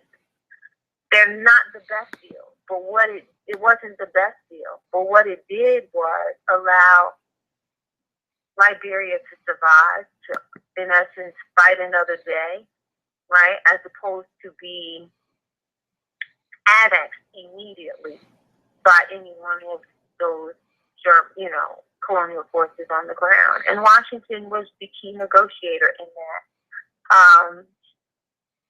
I think his recommendations were correct, but he did what the most he could do, right? Which was to preserve and protect Liberia at that time. And it took that 5-year negotiation window in order to secure that for Liberia. Later on, after Washington is deceased, there is a school that goes up in Liberia that is a model of Tuskegee and is supposed to be an industrial school. That happens, it's conceptualized while Washington is still alive because he sees it as a bond between the African population in the U.S. or Tuskegee and Africans in Liberia, but it doesn't come to fruition until after his death. And there are many other replicas of this people on the African continent, actually. So that's the Liberia case. Okay, appreciate, sister. Everyone, you're listening to Black Intelligence Say, and we're talking about Booker T. Washington in Africa, the making of a Pan-Africanist. If you would like to call in now and participate in the Q&A, the phone number is 312-985-7856. I have the picture up here. So, but before we take Q&A, though, I would like for you to let them know where they can order the book, the website, Okay. and Yeah. and how they can get in contact. Also, how they can get in contact with you if they want to, you know, sell the book out of their bookstores and things of that nature. So, you have the floor. Okay. Well, they can definitely order the book at Booker T. Washington and Africa.com. That's the book website. So that's Booker T. Washington and Africa.com. It's all one word, no abbreviation or anything.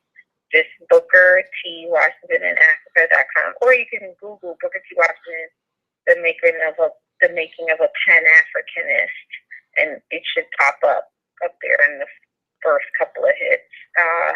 And you can buy the book on there. The book was on Amazon, but the book did very well this fall.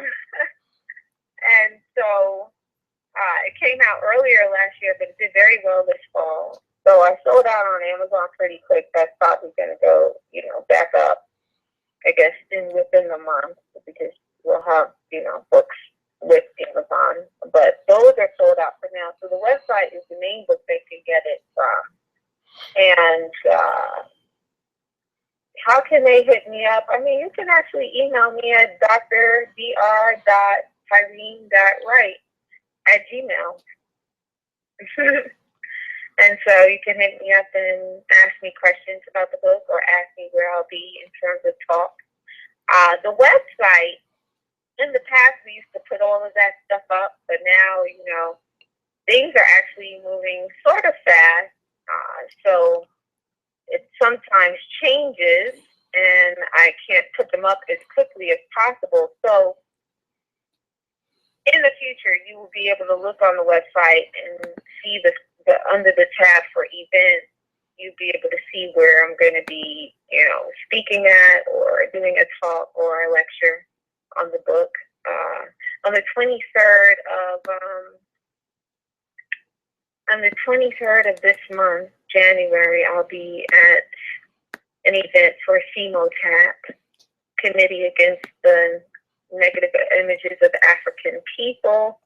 I will be on a panel on Washington and Dubois,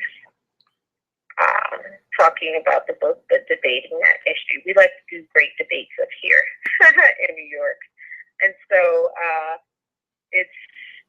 that's going to be on the 23rd. But then I have another event coming up. You'll have to go on the website and see. I have a lot of events for February. But January, that's one of the major events where I'll be dealing with topics that deals with the book. And then February, I mostly have book talks and lectures that are exclusively about the book, not, debating anyone. So let me ask you this, sister. Have you made a Facebook, professional page for this? No, I haven't. I'm about to, because what is going to happen in the next couple of days is that the book will also be on all the platforms, meaning iBook, Kindle, which is Amazon, and some other platforms, so you'll be able to download the book digitally and otherwise on your book or any of the digital platforms. So I haven't made a page, but basically what's going to happen is a relaunch of the book,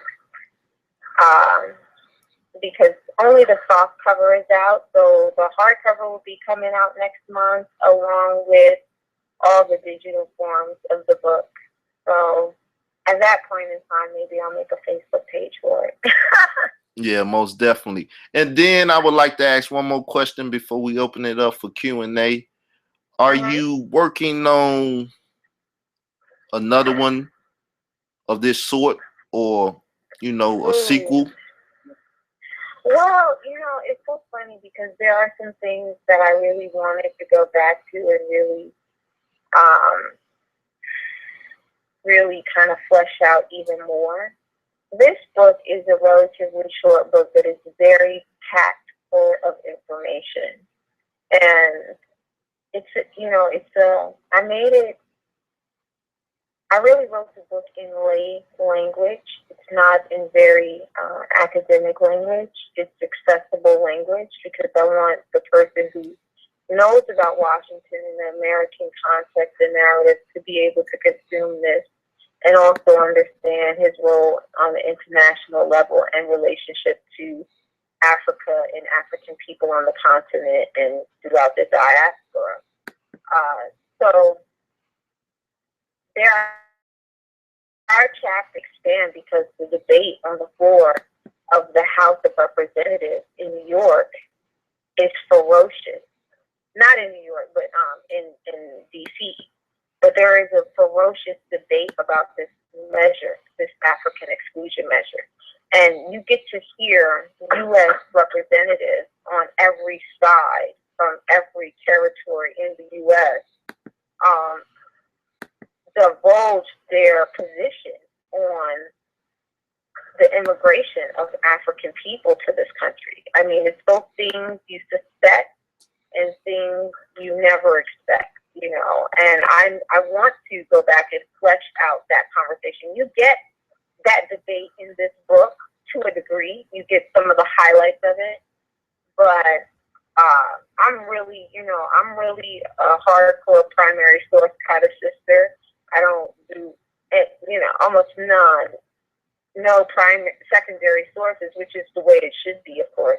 But the primary documents, so in other words, basically I went to the congressional record so I could see the whole conversation on the floor of the House and the floor of the Senate, right, when the measure was proposed and passed, and as it goes to the House. But some of the things that are missing from this book was, how a white representative from the North talks about the African population. And it gives a great indication of what this is all about.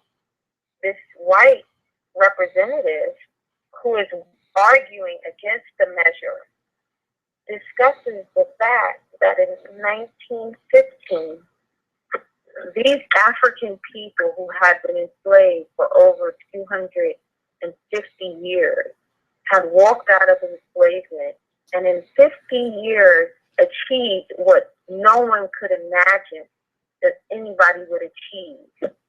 And he recognized that the story of the African person in this country, survivor of that 250 years of the worst form of enslavement on the earth, and onslaught after onslaught after that, with only 12 years of support out of enslavement under radical Reconstruction, had accomplished what no other group of people in this world had ever accomplished in such a short amount of time.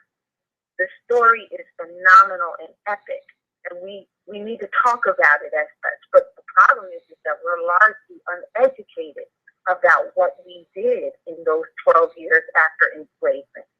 And we are raging out of enslavement, meaning we come out of enslavement flying in terms of progress, building institutions, and functioning in independent industrial communities that were sustainable, all to the chagrin of the masses of white people in this country who felt that if they are progressing this fast, what will they do in 30 years, in 40 years, in 50 years? And all of that progress is put down by white violence and terrorism in this country. And so most of what we did is lost in terms of our collective history and our memory. And we need to bring that back because we were kicking ass in this country. And so those are some of the things that we don't know about, we don't see. You know, it's rare that you hear us talk about our own story in that way, right? As the brilliant people that we are, both now and historically. But we can't talk about it because it's been burnt and, you know, yes. buried. Somebody please mute your mic. Please mute your mics, everyone, until she finished. Then we're gonna open up for Q&A. Go ahead, sister.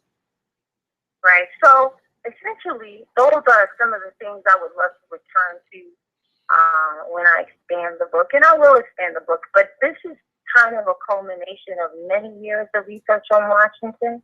And so I had to get this book out of the way so I can move on to some other projects. And eventually I will come back and expand even more on it because I am aware of the fact that there are about, I've heard 1,000 boxes, but it could be more or less, of unedited papers from Washington's personal papers.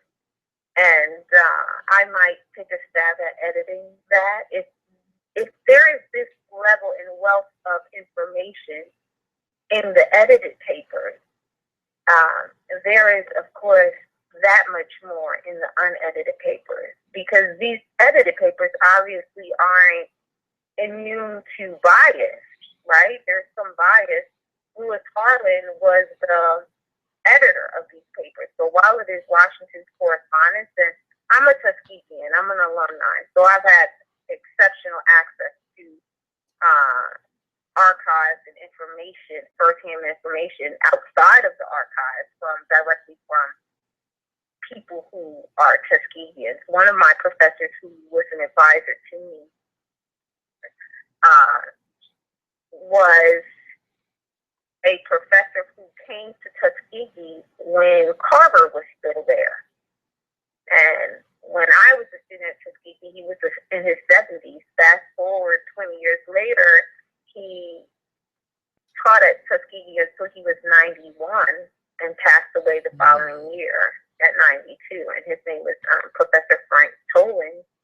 And so he always, as I did this research, he always would encourage me, because I would always, you know, as I'm uncovering information that is not so popular, I would always say, is this correct? Am I reading this right? Like, because, you know, so much of this is not in the public realm. And in working with the papers, you have to uncover various personalities. Who is this person writing here? What are they talking about? You have to figure out all of this information. And there's a, you know, scientific and methodical way to do that, but it is very tedious work. So as you are, you know, like doing a puzzle, right? Correct. Historical research. And so you're digging and digging and digging. And, you know, at this point in time, I'm more than a decade into doing this work on Washington, so nothing really phases me. I don't really take people's response to their lack of knowledge of the information personally. I know that there's a reason, and we can get into that later, but there's a reason why this information is not in the public realm. So, you know, and that has to do with the monopoly by white scholars and intellectuals. Okay, so let's open it up for Q&A. We got a lot of people here. What I'm gonna do is I'm gonna call out some phone numbers and keep a little order here so we won't get bombarded with a lot of noise and stuff, and then we can kind of open it up. Y'all know how to do it here as long as we respect the mic. So first I'm gonna start off with Sci-Fi, since he called in. Peace, brother. How you doing? You can open up your phone lines and ask a question or make a statement if you like, sir. Hey, hello. How you doing, Carl? And how are you doing, Doctor? Peace. Hi. I run the page on Facebook, kind of order Pan-African. So, you know, we often is excited to hear about people speaking on this subject.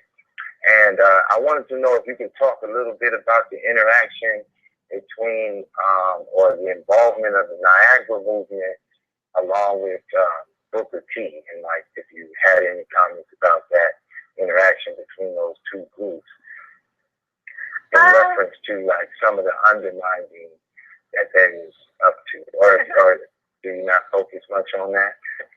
Okay. Well, thank you for asking that question.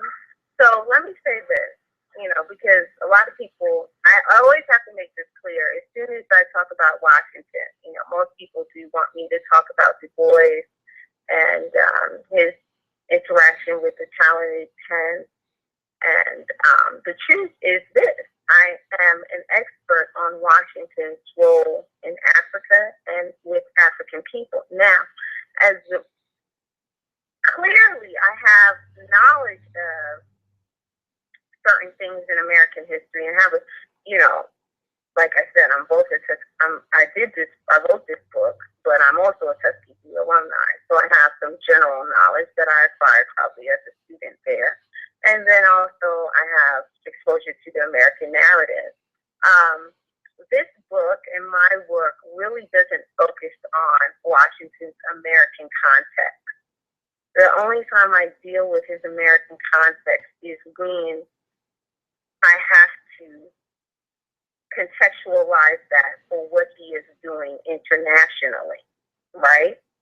So, example, in order to understand something like the Togo expedition and how Washington and Tuskegeans get involved in that, I have to explain what is happening in the U.S. agriculturally, politically, and otherwise.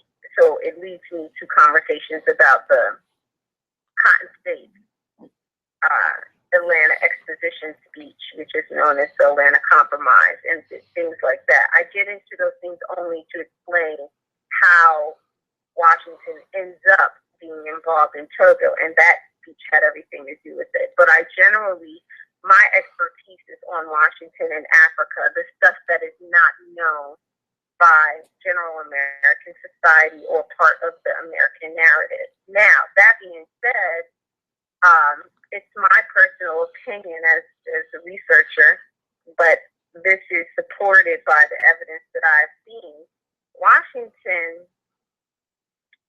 and I'm just going to focus on Du Bois because he had relationships with the others, but he primarily dealt with Du Bois.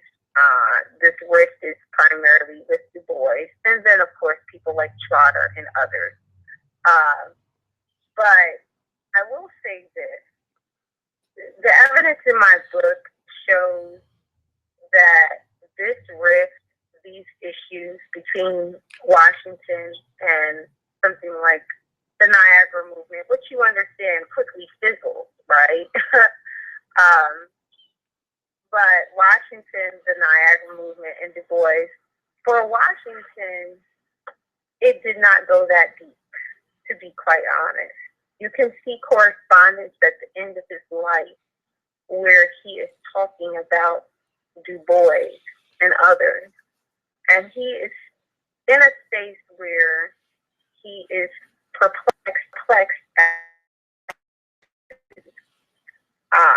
but he is not preoccupied or consumed by the existence or position of Du Bois or any of the others.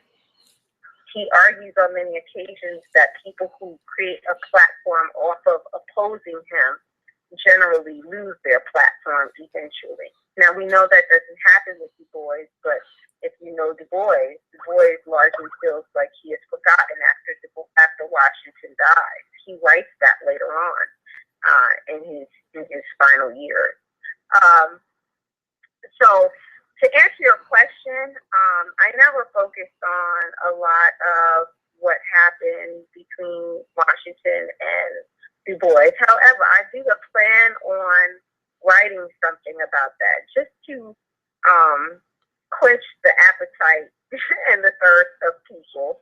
I might produce an article that gets into the direct correspondence between the two men.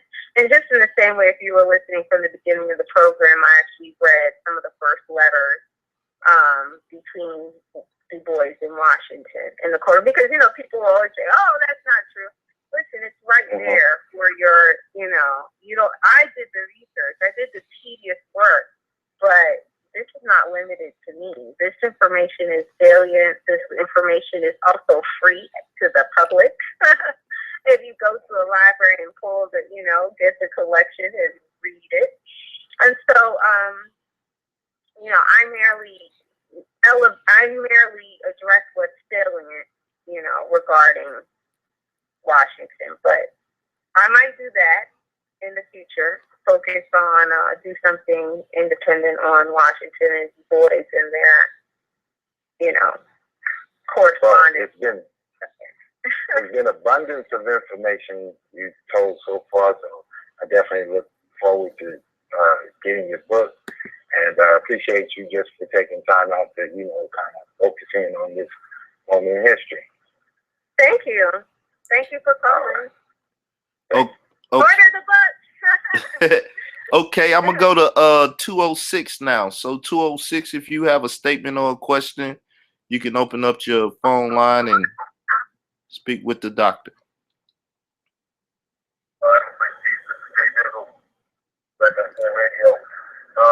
I mean, really, man, I'll just keep engaged this person and a good doctor, and so I appreciate the information. As I told you earlier, and so I'm not all that familiar with see other than just, you know, just that she was, you know, someone who lived with substance exposed and all that. I didn't really know about his affiliation and you know, his influence in the Liberia situation, which to me is important.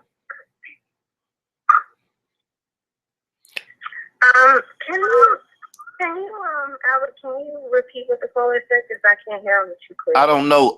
If you could speak up a little bit, this Dizzle, right? Yes, sir. I just speak up a little bit or get closer to your phone. We really couldn't make out what you were saying. All right, let me start it like this. I'm in my car. Can you hear me better now? Great. Yeah, much better. Okay, well, first I want to say peace to Israel Doctrine. I want to say to the good doctor, I appreciate this dialogue you guys are having, educating people on the importance of Booker T. Washington. The thing that interests me the most that I was unaware of is the connection with Liberia and the formula of Liberia. So, I mean, you know, I was kind of in and out of the show a little bit, so if you can touch on that a little bit more, and also where we can get your book, I'd appreciate that. And with that, I'm going to go ahead and mute, because I am a traffic traveler, so I'm going to go ahead and mute from there. Okay. Okay. So I talked about the Liberian crisis, and basically with the 5-year case in Washington was the key negotiator on behalf of Liberia. And he brings the commission to the U.S., orchestrates and hosts the secret meetings between the Liberian Commission and the U.S. officials. He also is part of, but does not travel with, the Liberian Commission to the U.S. Commission to Liberia, which is a fact-finding mission. And he protects the negotiations until there is a deal that's cut that is viable, but not the best deal, right? The deal that's cut is a multinational loan, which buys Liberia out of debt and stops the threat of French, British, and German encroachment on the nation by those colonial forces on the ground in Africa. Washington, you know, in this case, some people have, like, you know, I've seen various things on the internet where people are critiquing or discussing what they might agree with or not agree with about the book, but the misconception is that Washington is aligned with American Liberians because he's involved and engaged in African-American nationalism of some sort, right? Which we know is pronounced among American Liberians. American Liberians go to Liberia and institutionalize a discriminatory, a system of discriminatory practices against the indigenous African population. Washington is not aligned with this, and that's important to understand. He sharply criticizes this.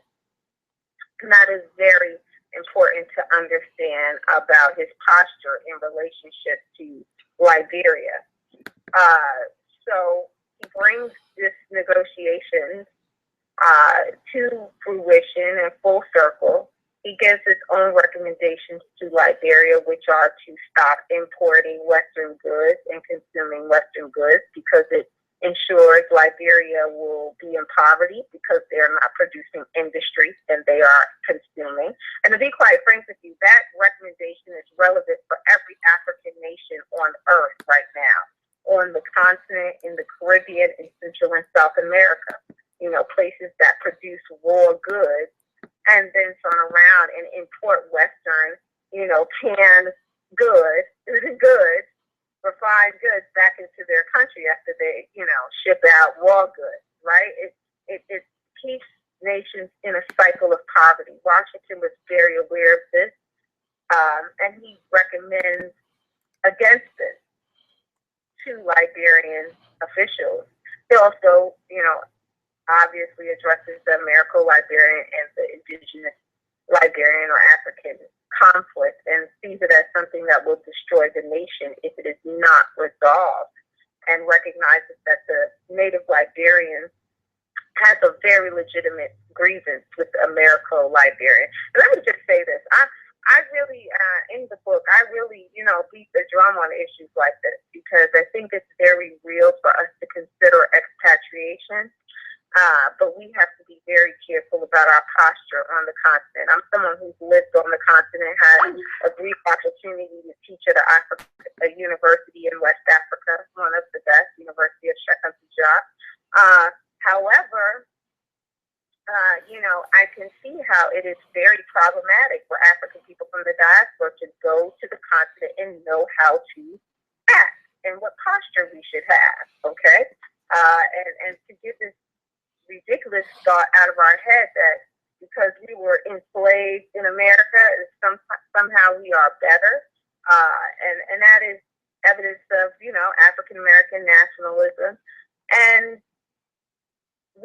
this case is a perfect example of how someone should talk to continental Africans who are in a position of power, running and building a nation and trying to secure a nation, and how we should talk to them, what our posture should be with respect for trying to advocate for African nations within the United States, meaning what is the posture of the African person in the United States when negotiating on behalf of African nations on the continent? How should we pressure and influence U.S. policy with regard to African nations on the continent of Africa? It's important that we stay in that, but it's important that we have the proper posture as African people who are coming from the U.S. and understand that our alliances are on the ground in Africa, and we need to be in solidarity with that. So we don't trade off, you know, African American nationalism. Put it this way, we don't assert African American nationalism when we go to Africa, right? We cannot do that because there's such a problem with what is going on in America. We should not be perpetuating that. And we know clearly that a fact that we are not better because we are enslaved, right? Or because we were enslaved. We claim victory over that enslavement and are trying to determine our destinies by returning to Africa. But that is not the basis upon which we go there and we oppress another group of people who are in fact African as well. And Washington was very critical of that. And so that's important to understand about the Liberian crisis.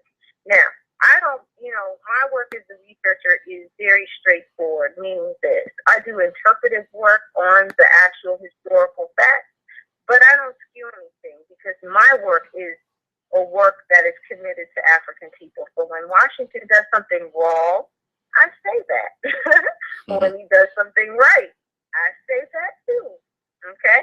And so the Liberian case is really a very good model in terms of African leadership in the United States and how we should deal with diplomatically African nations, African leadership, and problems on the African continent that may have arose from our own presence and settlement on the continent. So it is a wonderful model for that. And Washington's endurance in terms of his commitment to Liberia, right?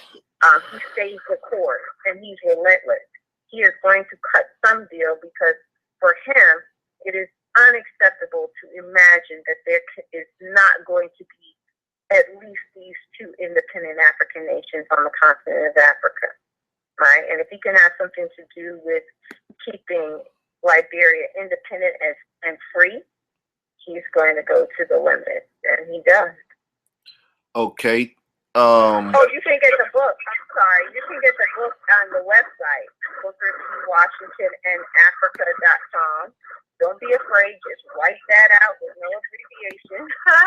So BOOKERTANDAFRICA.com. It's long. Maybe we'll change it to BTW in Africa or something like that. I don't know, but you can order the book. You have it in a week. It also is up on Amazon, but I'm pretty sure we're still sold out. I'll know. You'll be able to order it on there next week, but right now I'm sure it's still sold out. I'm pretty sure. If you don't mind, if I can make one more quick comment, Israel. Yes. Well, first of all, I noticed earlier you mentioned when you're speaking on Booker T. Washington and Pan-Africanism, something that I think it's important maybe to state again, because as you were saying, you know, especially at that point in time, the concept of Pan-Africanism was pretty new, like in an embryonic stage. So when a lot of people like criticize some of the decisions he made or steps he took or didn't take, we got to remember that this is like a process that was just beginning. So we have the hindsight to look back now and say certain things. So I wanted to highlight that. And then I wanted to say, as far as Liberia goes, because, you know, a lot of us talk about repatriation, and we speak of Ghana, we speak of Nigeria, Ethiopia, Zimbabwe, and whatnot, but we don't speak of Liberia. And seeing that was a state or a country that was formed by former slaves or whatnot, I would think that should be a place that we should consider. And I know there's probably some unique challenges there, so maybe if you do have time real quick just to highlight some of those challenges and maybe what we can do to kind of, because like from my studies, you know, when our forefathers went there to repatriate, there was kind of a rift between the natives because of our white supremacist attitude that we took towards our people there that kind of isolated us.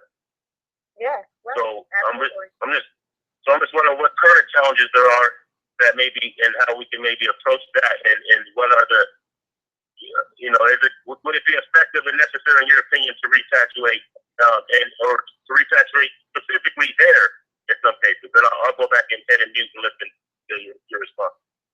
I wouldn't, for expatriation, I wouldn't really recommend Liberia personally. I mean, I wouldn't expatriate to Liberia. I'm definitely the expatriation type and have done that once, and I'm going to do it again.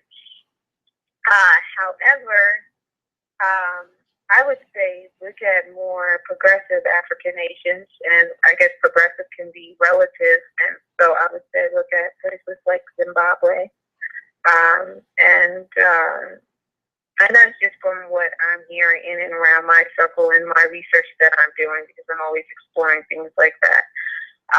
But as far as, you know, Liberia is concerned, you know, today, present day Liberia, we have to be very realistic about what's happened in Liberia. Liberia, from its inception, has always been basically undermined. Because that Americo-Liberian population, you know, created basically a black elite, right?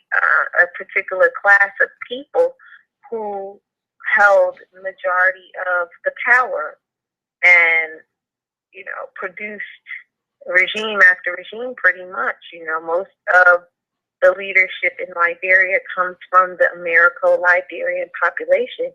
And then we understand the relationship the Americo-Liberian population has had with the power establishment here in the United States. So it's hard to actually say, go to Liberia, primarily because Liberia still, as a result of the wars, especially the last, civil war, has had such issues economically and otherwise. We have to take, as far as African people in the United States are concerned, we have to take serious responsibility for what happened in Liberia. And that's a conversation for us to actually have, between African people in the diaspora and on the continent, particularly African so-called Americans who go there as Americo, Liberians, and Africans on the continent in Liberia, because these situations that I talk about in that chapter have everything to do with the civil wars and the abuse of power and by the Americo-Liberian population. So there's things for us to atone for there. Particularly is definitely it is definitely a course in how to manage, deal with, negotiate our relationship with our brothers and sisters on the continent. But I would not say that, that's someplace we need to go back and try to recreate or whatever. I think that there are other Ghana. I think we should still be trying Ghana. The right of abode is something that hasn't been fully realized by any African expat from the U.S. But there's still hope. I think, Zimbabwe is prime for expatriation. There is a nice relationship between African people in this country who support Zimbabwe and understand what Zimbabwe is trying to do and the Zimbabwean government. So I think, that's a country to look at in terms of expatriation.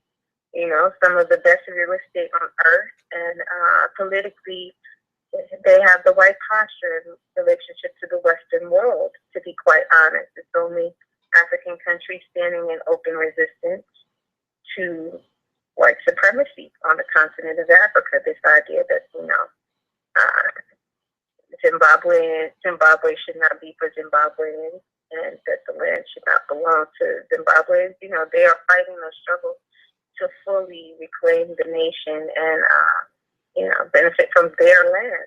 So I think that that's a country. But we have to remember this, that no matter what country on the African continent you end up in, our attitude and our posture has to be that we go there and we live in peace, and that we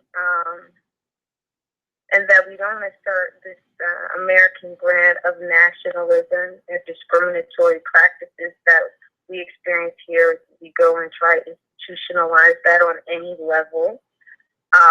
We have to understand that we plan just in the same way that some people thought it was a good idea to integrate here, although this country has never really been integrated. Then take that energy and go to Africa with it. Be prepared to integrate on the continent. Be prepared to re-engage the best of African values, right? On the continent. And so, we need to really critique our posture, because I will tell you this one thing. I am well traveled on the African continent, and I see a nice number of African expats, playing Western games on the continent, okay? As I told a friend of mine, I'm not white when I go to Africa. I'm still an African, and I don't play those games. I'm not a white girl in Africa, and I said that primarily because I've observed that kind of behavior by people we know, are black, but go to Africa and play white. Well, no, my business and my politics on the continent is the same as it is everywhere I go. I'm an African person, and I think that that's what we need to remember first. That our business and our politics need to be consistent and compatible. And have integrity, and we should relate to Africans on the continent accordingly. Okay, we got 832. 832, you can open your mic and speak if you got any questions or statement. Yeah, how you doing? This is This is Short Spear. How you doing, Dr. Wright? Oh, well, how are you? Good to hear your voice. All right. Can you, if you can you speak on, I know you kind of gave a small illustration of how the information that Booker T. Washington was teaching at Tuskegee. Can you kind of like speak to how he actually connected that with the common people? You know, his intimate relationship with the common people and how they were able to, you know, translate that information to them so that, you know, we see this progress being made over, you know, several generations economically and land and all the other scenarios. So your question is, how was Washington communicating with the mass about what basically the values should be and practices should be? Yeah, like how you kind of gave an illustration how they took information at Tuskegee and then they, you know, transferred it to the common people, you know, whether it was dressmaking or, you know, whatever, just that intimate, like in the book Builder of a Civilization by Emmett Scott. He talks about this intimate relationship Booker T had with the common people and how the common people, you know, supported him even in defiance to their pastors at the church who didn't like Booker T. Mm. Right. Well, I mean, what I do cover that, but the way I cover it is this. He is, you know, on an institutional level, what he is attempting to do is, one, I mean, listen, I hate to say it, and people will have a problem with me saying this, but the concept doesn't originate with Thomas Dixon. But Thomas Dixon, as you and I both know, we had a conversation about this. Thomas Dixon called Washington out in terms of what the practices are at Tuskegee and how, you know, these are the dangerous aspects of Tuskegee. What Washington is seeking to do is implement these nation management and nation building practices, right?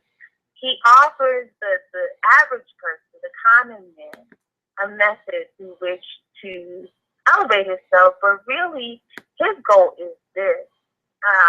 And this is all in chapter 3, the institutional breakdown of what was happening, how the school is designed programmatically, the curriculum, the practices, the mission and the beliefs. You know, there's a lot of images. There are a lot of images in that chapter of the different industries and so on and so forth. But his concept, and you can see this primarily with the agricultural model, his concept was that if you could feed yourself and you could control all that you consume, that you could be fully and completely independent. His belief was also that the Black community, and he doesn't say this explicitly in these words, but he says it in general on many, many levels, on many occasions. His concept was that we have to stop engaging in producing just war goods, right? We have to know how to, you know, present and sell the whole thing, meaning finished product. His idea was that Black people, in particular African people in America, should dominate and monopolize a certain set of industries. So whatever that was, whether that was shoemaking, right, or brick making, because there, you know, during this time there also becomes, you know, Tuskegee red clay, Tuskegee bricks. You know, so if you go up and down the east coast of the United States, there are a lot of buildings that were erected with Tuskegee bricks, because that is a certain type of brick that they manufactured and created in Tuskegee, which came from the Alabama red clay. But his concept was simply that, you know, if you could control your destiny, meet all your own needs, you could control your life and your existence. And in terms of a literal program, he felt as though there were industries that we ought to corner, perfect, and monopolize. Okay? He's very a shrewd believer in that. And so much of what's going on with Washington is this. My interpretation in respect to his personal papers, it is very clear that the man was engaging in separatist practices. Okay? He was not an integrationist. Okay? Tuskegee is a separatist model. Make no mistake about that. And there are scholars who long before me discussed it, but didn't really have, for lack of a better description, the bravado to have these public conversations about Washington because of the way he's cast in larger American society. But Manning Marable knew that Washington was a separatist. He writes a very important article called Booker T. Washington and African Nationalism, where he lists Washington's relationships with various African nationalists on the continent. But more importantly, in this article, he points out Washington and Tuskegee's avowed support for Black nationalists. Okay? And that comes from Manning Marable having looked at and read the correspondence Washington has with various Black nationalists, and even back to Africa. Advocates and proponents of Back to Africa movement like Henry McTeal, Bishop Turner, okay, and others. But his idea was simply to buckle down, hone in, build your own community, and it's not about being a complex person, but about controlling your own destiny by providing for yourself on every level. Right, which is part of the reason with, why that phrase comes about, leave your underwear at home, we make our own at Tuskegee. Because, the concept is that there's power in being able to feed oneself. Now, the things he does go through to provide that for Tuskegeans and are unusual lengths, so it's very interesting. But I don't know if I answered your question, but conceptually that's where he's going. And so he appeals more, although it's a teaching institution, he appeals more to the working class person, right, who is trying to not just survive, but establish oneself and establish some measure of independence for oneself. Part of the Tuskegee philosophy is independence through industry. Emmett J. Scott at one time wrote an article about Tuskegee, and it's called Tuskegee and its People. And Emmett J. Scott, as you might know, was Washington's executive secretary. And in this article he wrote called Tuskegee and its People, he wrote that the philosophy of Tuskegee was that there can be no liberty without intelligence, no independence without industry, and no power for man and charm for woman without character. And that was pretty much his philosophy as he espoused it to the students and faculty at Tuskegee, that he felt, there was more than just learning going on. There was a sacred mission for us to essentially be independent and sustainable. But let me just say this. There's something else. There was another person, a non-Black person, who noticed what was going on at Tuskegee, and he wasn't as diabolical as Thomas Dixon. And he was a journalist out of Chicago, and he wrote in the Chicago Record Herald about Tuskegee, and it was called Working Out the Race Problem. And he documents what he observed about Tuskegee and says this. He says, a school, Tuskegee is not a school in the ordinary sense of the word.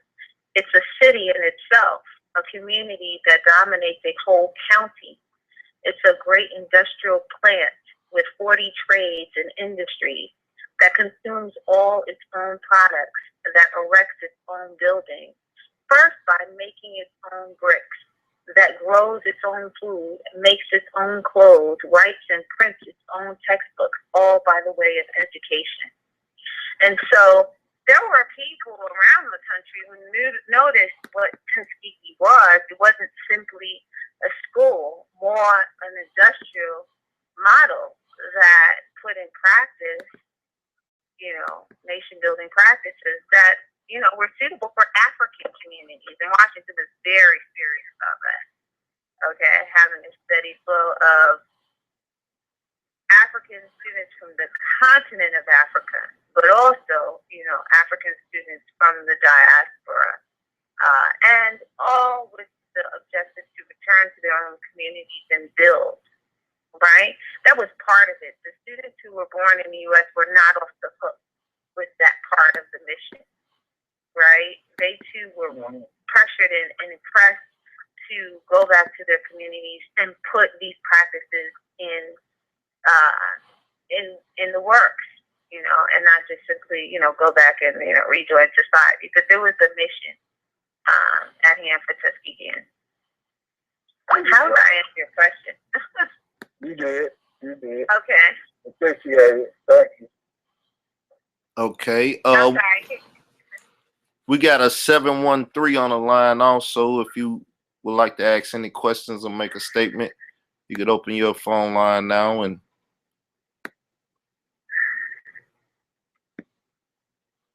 Hello? 713. I guess they're gone. Nah, they still here. Unless they fell asleep or something. But Okay. 586, how you doing, sisters? Hey, peace, brother. Hey, peace, sister. How you doing? I'm well. How are you? I'm okay. I see you back again. Thank you. Do we know each other? You was on last time. Nah. This her first time on. Oh, okay. Well, there was the other sister on then. Yeah, this not the same sister. Huh? Not the same sister. Oh, okay. Oh, wow. This sounds just alike. I started saying, well, that's okay. I see you was talking about that Booker T. Washington.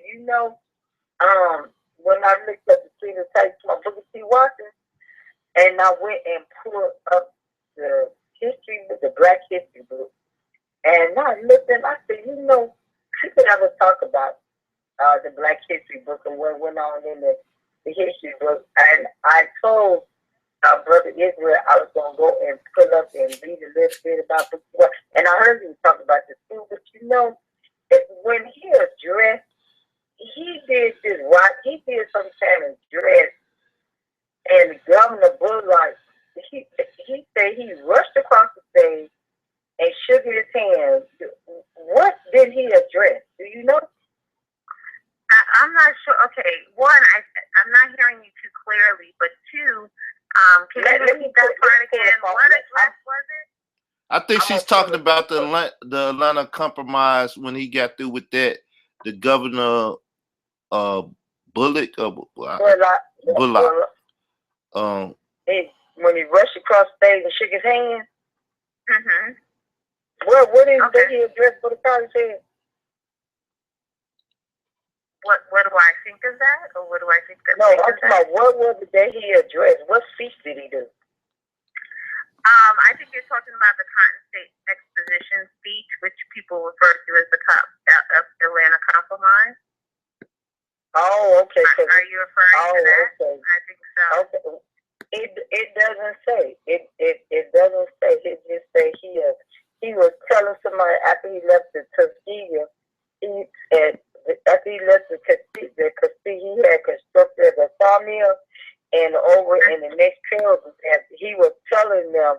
He said when Dr. Washington finished his address, he later recalled Governor Bullard rushed across the stage and shook his hand. I'm like, I wonder what was that all about when you run across the stage again, because in this right here, in these books, it just got so much what happened then. If I go back to some more pages, I read about Douglas Frederick Douglass and Booker T. Washington and this man named, you ever heard of Joseph C. Price? What is his name? Justin C. Parks? Yeah, Joseph C. Price.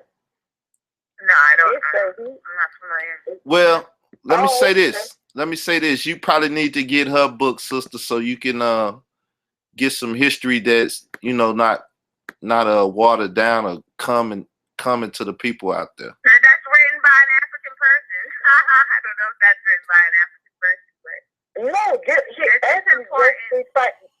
He was with Booker T. Washington at the Negro leader at Orator. That's what it said in his history. I'm looking in the history book. I'm just on saying when I'm reading, because I never heard these people either until I went in here and was reading about them. I'm reading why I know about Booker T. Washington because my daughter had to do a report on him because he went to Harvard. He went to Harvard University. He was the first Negro to receive that honor. I'm like, wow. And I tell the young people I talk to, I say, y'all need to go read some of the history that the black they have did. If these people can do it, y'all can do it just as well. That is the good book I heard you say was on Amazon. So I'm going to go look it up. Well, right now, if you wanted to get the book, you have to get it from Booker T. Washington and Africa.com. And so you can go on that website. It's Booker T. Washington and Africa.com. No abbreviation in it. Just straight. Yeah, I heard you. Washington. I'm gonna hook you up, sister, with the link and everything. Don't worry about it. You got me. I'm not. And then wait, I heard you talking about Marcus Garvey. Now, Brother Israel was talking about that before we even got on the lesson today, and I'm like, really? Marcus Garvey? I never even heard of this man before. But you know, didn't I not hear you say that? Did Booker T. Washington die in 1916 and Marcus Garvey had just came in 1916? No, Booker T. Washington died in November of 1915, and Garvey came 4 months later in March of 1916. Right, okay. 1916. Yeah. Right, because I know this Marcus Garvey, he was talking about. I wonder if people know he knows it's a black God and a black Jesus and Virgin Mary, but you know what? Y'all have inspired me to go read these 11 books I got. So you know, I'm gonna have to go get in these 11 books and read about some of stuff because I've never even heard of Marcus Garvey, never in my life. And you were talking about the white supremacy. Booker T. Washington wrote this right here. Where is it at? Let me go back right over here because I got my you were talking about education in Tuskegee. I'm like, wow, you know, I ain't even know nothing about no Tuskegee. And what? And he also was talking about. Did you have a final question? Yeah, that's what I'm talking to. That is when he said that when he was talking about the white supremacy, he said one day the blacks was gonna catch up. He said that the blacks might catch up with the whites one day. What did he mean by that? The blacks gonna catch up with the white one day? Well, I don't know where that particular statement came from, but I would say that Booker T. Washington was primarily concerned with black advancement, and he was not, you know. A lot of people will refer to the instance where he's questioned about segregation and integration, and he, you know, affirms for some white people that, oh no, he's not a separatist, right? But you know, the reality is this: in practice, he was a separatist. Tuskegee was primarily the African population who had been enslaved and currently free at that time. It was a clear understanding that Tuskegee functioned as an industrial enclave or town. And Washington really, to a large extent, is the person who protected all of that. He understood that what he was doing could be provocative. I think this is part of the reason why he allows this image of himself in American society. Like, you know, my expertise is really not his American dealings, but I am aware, as a consequence of studying his role in Africa, I'm aware of a lot of what he does. And there are many cases where Washington publicly will say he doesn't support something. So, for example, there was an attorney who was assaulted by some white people. Okay. And the attorney publicly asked for asylum, you know, in Tuskegee. And Washington said no publicly. But privately, he arranged to have this man attended to medically and moved to a safe place. And he both financed and orchestrated that. Now, clearly, what he's doing is, you know, he's saying what he needs to say in order to protect Tuskegee.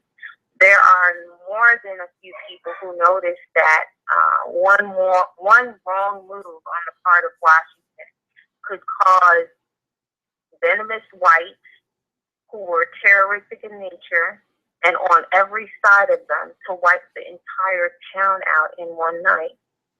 There are African nationalists who come and observe this after visiting Tuskegee. There are others who observe it, you know. So it's very interesting, you know, the criticism that comes about of Washington. But he, unlike other, you know, leadership at the time, was responsible for the lives of hundreds of students. And he was not the kind of person who was going to say anything to jeopardize their lives. However, he was far more committed to the practice of nation building and building African communities that nothing would have interrupted him from doing what he was trying to do for African people. And so he does that. And if the price he had to pay, I believe, was to, you know, wear a mask, I don't think for him, someone who has survived slavery, I don't think that was anything that bothered him. Why? Because, you know, he was an institution builder. And so that's about more than just one person. That's about a people. And they contribute to a people. And so his commitment was to us, you know. And so, I mean, it's almost like criticizing your mother for what she does out in the world to bring the food home to you. Or almost like criticizing your father for what he does out in the world for bringing the food home to you. Some fathers will go real low to bring that food home and feed their children. Some fathers, you know, got a lot of pride and they gonna be too compromised. So he might come with, you know, he might not bring as much home. So what I'm saying is that the man that Washington was, he did a lot of things in the American context to bring what he had to bring home to Tuskegee. And he does it. I just always find it interesting, the criticism that people in modern times level against them, where, you know, we have almost no concept of a contribution to our people. We think that advancement, progress is advancing and progressing as our individual selves. You know, we have no real concrete concept of making a contribution to our people collectively in the way that Washington did. Right? Few of us build institutions as we should. Few of us are, you know, completely unconflicted in our service to our people, even when that is a professional designation for us, you know, as a scholar or a researcher or as an activist. He was a really unbelievably dedicated and uncompromised. You know what I'm saying? So excuse me, sisters. We got 10 minutes to 10 o'clock my time, which is 11. Both of you all time. So, sister, any last words you would like to say about Booker T. Washington and your book and, you know, the show? Please take us out, and we will be closing the show down. Okay. Well, so I just want to keep it as by the book. I think it's a different perspective than you would be used to about Washington. And really, at the end of the day, my point and objective of writing the book was to conjure this conversation about how do African people in this day and age survive in the world, and what are we going to do, and to bring back a model of sustainability for African people, and that's my bottom line. What are we going to do? More than this book is about Africa, more than this book is about Booker T. Washington, it's about African people. And if Washington didn't do anything significant for African people, I would have nothing to say about him. It is the fact that he is able to make concrete contributions in the area of policy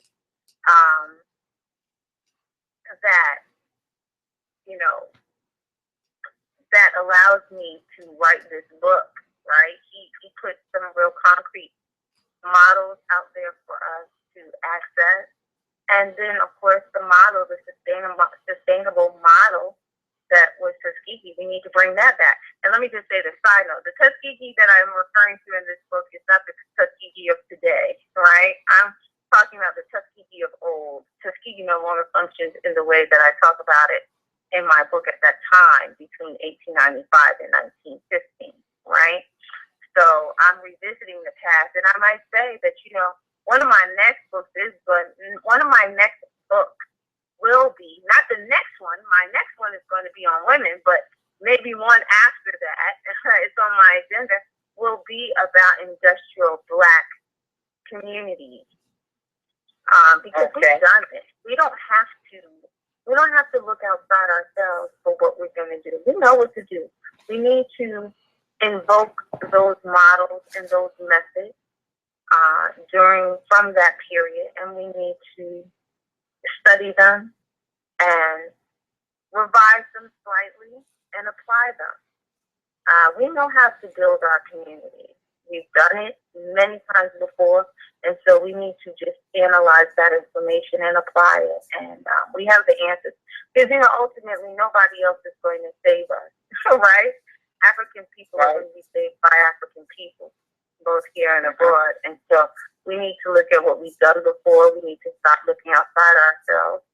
And if this is one of, I assert this as one of those models that we must revisit if we're going to discuss how we are going to survive as African people, as human beings on this earth. Period. Okay, with that said, that's the show, people. I appreciate you coming, sister, and informing people about Booker T in Africa and how he evolved to what we call today a Pan-Africanist. Man, I learned a lot today. I believe a lot of people will appreciate the information that you gave them today. And with that said, people, go buy the book. I will be posting the link to the book. Buy the book. Buy one for the local library. Buy one for a friend, and support the sister endeavors. With that said, I'm gonna say peace. Y'all can stay on the line, but I'm gonna cut off. I'm gonna most definitely.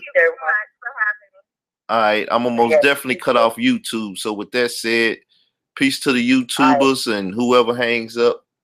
I'll talk with y'all tomorrow. We're gonna have B-Dot on the line. He's a battle rapper. He'll be here tomorrow, and we'll be talking about his evolution as a person and a rapper. So with that said, peace and good night to y'all. Everybody have a blessed night. Thank you. Good night. Okay. All right, peace.